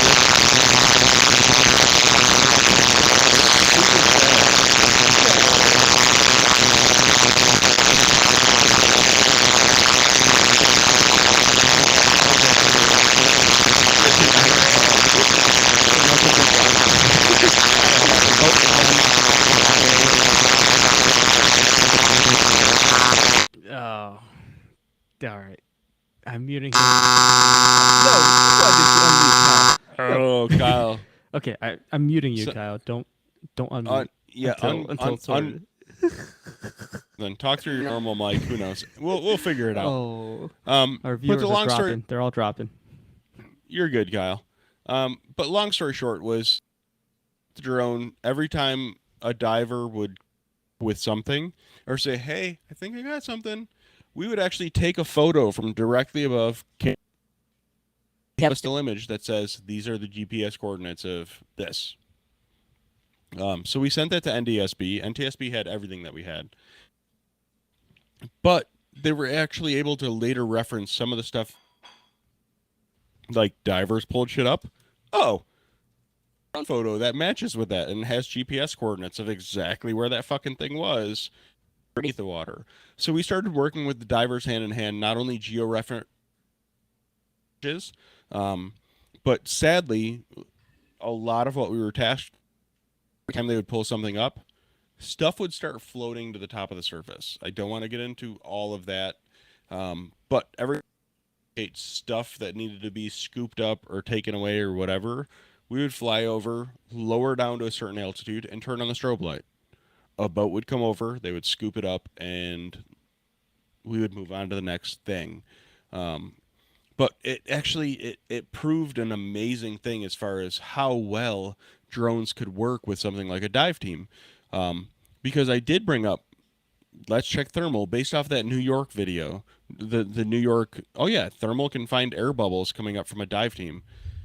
We actually looked at thermal, and we could actually see right where the plane was with a lot of thermal. 2 or 3 days later, it was a little different. Bubbles weren't coming up anymore. But that initial, yep, there's a shit ton of heat, hot air coming up, bubbling.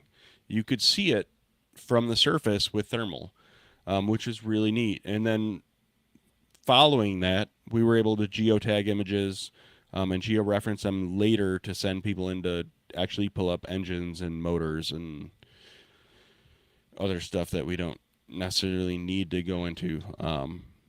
But the drones were super helpful with the dive team as well, because every time they tugged, we could actually geotag where they were, just taking a picture, looking at 90-degree angle, saying, they're here. Yep. You know, Absolutely. so, cool stuff. Okay, let's unmute Kyle. Let's see. And I think he's good to go. Oh, this deserves another drink. Hold on. There's, Oh, Cheers, probably guys. there's probably 2 shots in here, but we'll pour another one. Hey, real quick, shout out to Jake Mackey. Oh my God! Shout out to Jake Mackey. So- LifeSeeker. Yeah, Did you guys get your hands on LifeSeeker? yeah. So I'm part of we're part of the Mountain Rescue Association, and part of Yes. the Mountain Rescue Association conference Came out, and yes, we were able to mount the Life Seeker onto our M300 to do their whole demo and everything. What an amazing piece of technology! I mean, Fucking absolutely amazing. amazing. Jake was Fucking hanging out with amazing. me the whole time, Mm. but Jake, He was actually just messaging me the whole time that he was hanging out with you. That's why I bring it up. oh really? Well, Yeah, Jake's fuck yeah. actually he's been a resident of this county right here. Dude. Bride were like when those two teamed up together, those guys are magic. Those two single-handedly probably propelled this industry Yes. forward in a way in which nobody else could. But And now he's Jake's Adorama Adorama, and and still you know doing what? crazy good shit. And I felt privileged that he asked me for a letter of recommendation. So I forwarded a letter of recommendation to Adorama. They contacted me. I made it sound like Jake walks on water, which he does. He does. He fucking does. He does. Hell yeah. With his cute Matt True's gauged heading out earrings. as well.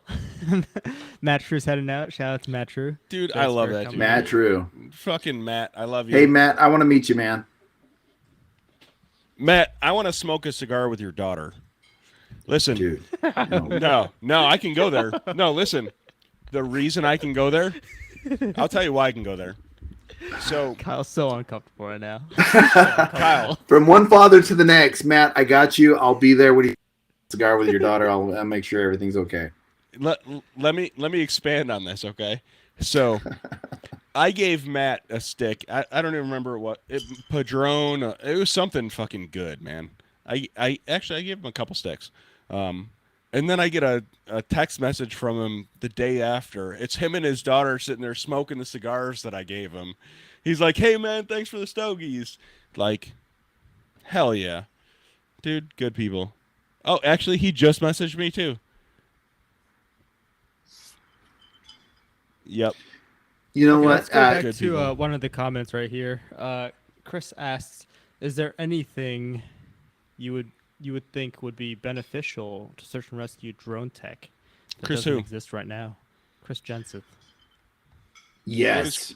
Yeah. Actually, Yes. and I do have a big one, and I've talked to the different engineers from the different companies, and so far to date, they've been a solution to this. So this might be a pipe dream, something that I don't think will ever come to fruition, but maybe it will. I've talked to Gemma Alcock about this. So hey, Gemma, I hope you're watching this. I hope you're doing well. We'll see you in London, or no, France. I wish I was going to France. I went to France just this last summer. I love France. It's cold. Fantastic. It's cold in the Beautiful winter. country. We Nobody were wants gonna to go go out there there for IDEO, but we backed out last Hey, minute. Skybrow's outing. I want to Come come with. with France. We need Oh, we need to yeah, go yeah, do a yeah. 3D That's in Bermuda, 3D not in model France. of the Eiffel Tower. You got to do it. It's illegal, but I wonder what the I mean, we're not legislation is there. European. Yeah, there's no FAA in France. no, they have their own. That whole area is a drone no area. Ask me how I know. I don't ever want to get Not arrested with the outside of the NATO. country. Like, listen, if we're in Vegas and I get arrested, whatever, I'll pull out Bobby's credit card and I'll be out in No. Kyle will come and bail you out. or Billy Kyle would come and bail me out for He'll sure. sell his Tesla It is for this. Tesla. Yeah. But if I'm in another country and I get arrested, not so comfortable with that. I got a speeding ticket in Germany. I haven't paid it yet. I need to pay that. Probably a good idea. It's 200 euros. So yeah, I got to pay that thing. I don't What's know. that? I 20 cents. no, that's like $240. Yeah, it's close to even exchange. Yeah, it's pretty close. Mm. But anyway, back to my wishes. Gemma and wishes, yeah, let's go. So when you're doing like a mission flight where you're tracking, or a wide browse, Bobby, when you're doing a wide browse, you can map out exactly where your gimbal's pointing at all times, especially if you're using a software like Locate or something similar. You know exactly where that gimbal is pointing at all times, so that when you bring the drone down, you can map out exactly where you're going. But if you're and you're in mountainous terrain where the terrain is constantly changing, or glassing a cliff face, I want to know exactly where that gimbal is facing at all times. So the drones itself, like let's use the DJI products, the M300, the M30, they have that laser rangefinder on the drone. So the drone itself is already doing the trigonometry as to where that drone is looking at all times. So if I'm glassing a cliff face, the drone is stationary, could be absolutely stationary, but I got that thing yawing and tilting all over the place. But when I bring the drone back and I try to upload the tracks, the files to whether it be SAR topo or whatever, it's not going to show what it is that I actually looked at. It's just going to show the position of the drone itself. So, So my ask is like, what is the drone looking at? I want to be able to that, pull that out, and put it into our files so that when I go to my incident command, I can say, here's the evidence of where we glassed. So, Kyle, there is something out there that's to that extent, but not to that extent. And this is we need to talk to Max about this. And I think I've brought it up to him before, but I'll tell. So the dragonfish, when you fly the dragonfish, the camera, when you switch between map view and camera view, your map view literally has a box. It's more of a trapezoid, but it'll outline exactly the exact geographic area that the camera is looking at to a T. I've tested it in and out from the very, very, very left side of the video to the very, very right side of the top to the bottom. This is exactly what you're looking at on the dragonfish, which is one of the areas that excels way beyond any other aircraft, way beyond. But it's also one of the things that makes it useful, because there's a lot of stuff that like I said before, there's some shortcomings that I believe may be fixed. I don't know. I don't have any insight into that. But long story short, if you look at the map on the dragonfish, there's a trapezoid on the map view, and that's exactly what you're looking at in the camera view. So when we run SAR, the biggest asset we have, we would think we had a hit, and it goes from training and practice and so on and so forth. But as soon as I think I see something, the first thing I do is switch to the map view and drop a pin, because I have that trapezoid saying, hey, you're looking at this exact area. And then from there, I can say, okay, I want to revolve around that exact, I want to do orbits around that exact area. But being able to have some sort of recording of the map view with that trapezoid moving, saying, hey, this is where you've searched throughout the search, may be super beneficial. And that might be something Altel should absolutely pursue. Well, and it's for the documentation, right? So, in fact, just to reply, I noticed that Knuckles was texting it or messaging with the UGCS with custom DM, and I get all that. But to be able to present to the family, to provide the evidence, to be able to say you did search in this area, it would be beneficial to that. And then also, Jeff, just as a side note, Greg said that he'll bail you out in France. You know what? Greg is one of the... Oh my God, I'm surprised we didn't get arrested in Vegas last time we were there.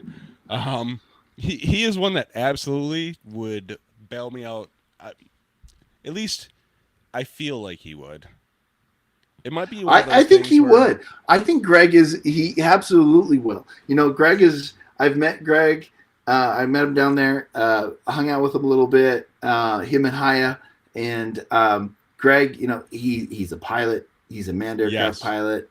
Yes. He has a wealth of information that he, God bless him. He's trying to share that with as many people as would listen. And unfortunately, not as many people are wanting to listen to Greg. Everybody listen to Greg. He knows what he's talking about. And Greg is amazing. France. He hates France. He will never fly to France to bail you out because he hates that place. Greg, why do you hate France? He's the most anti-French person you'll ever meet in your life. Okay. He's not really. He just likes where he's at better. That is very politically correct. Prescott.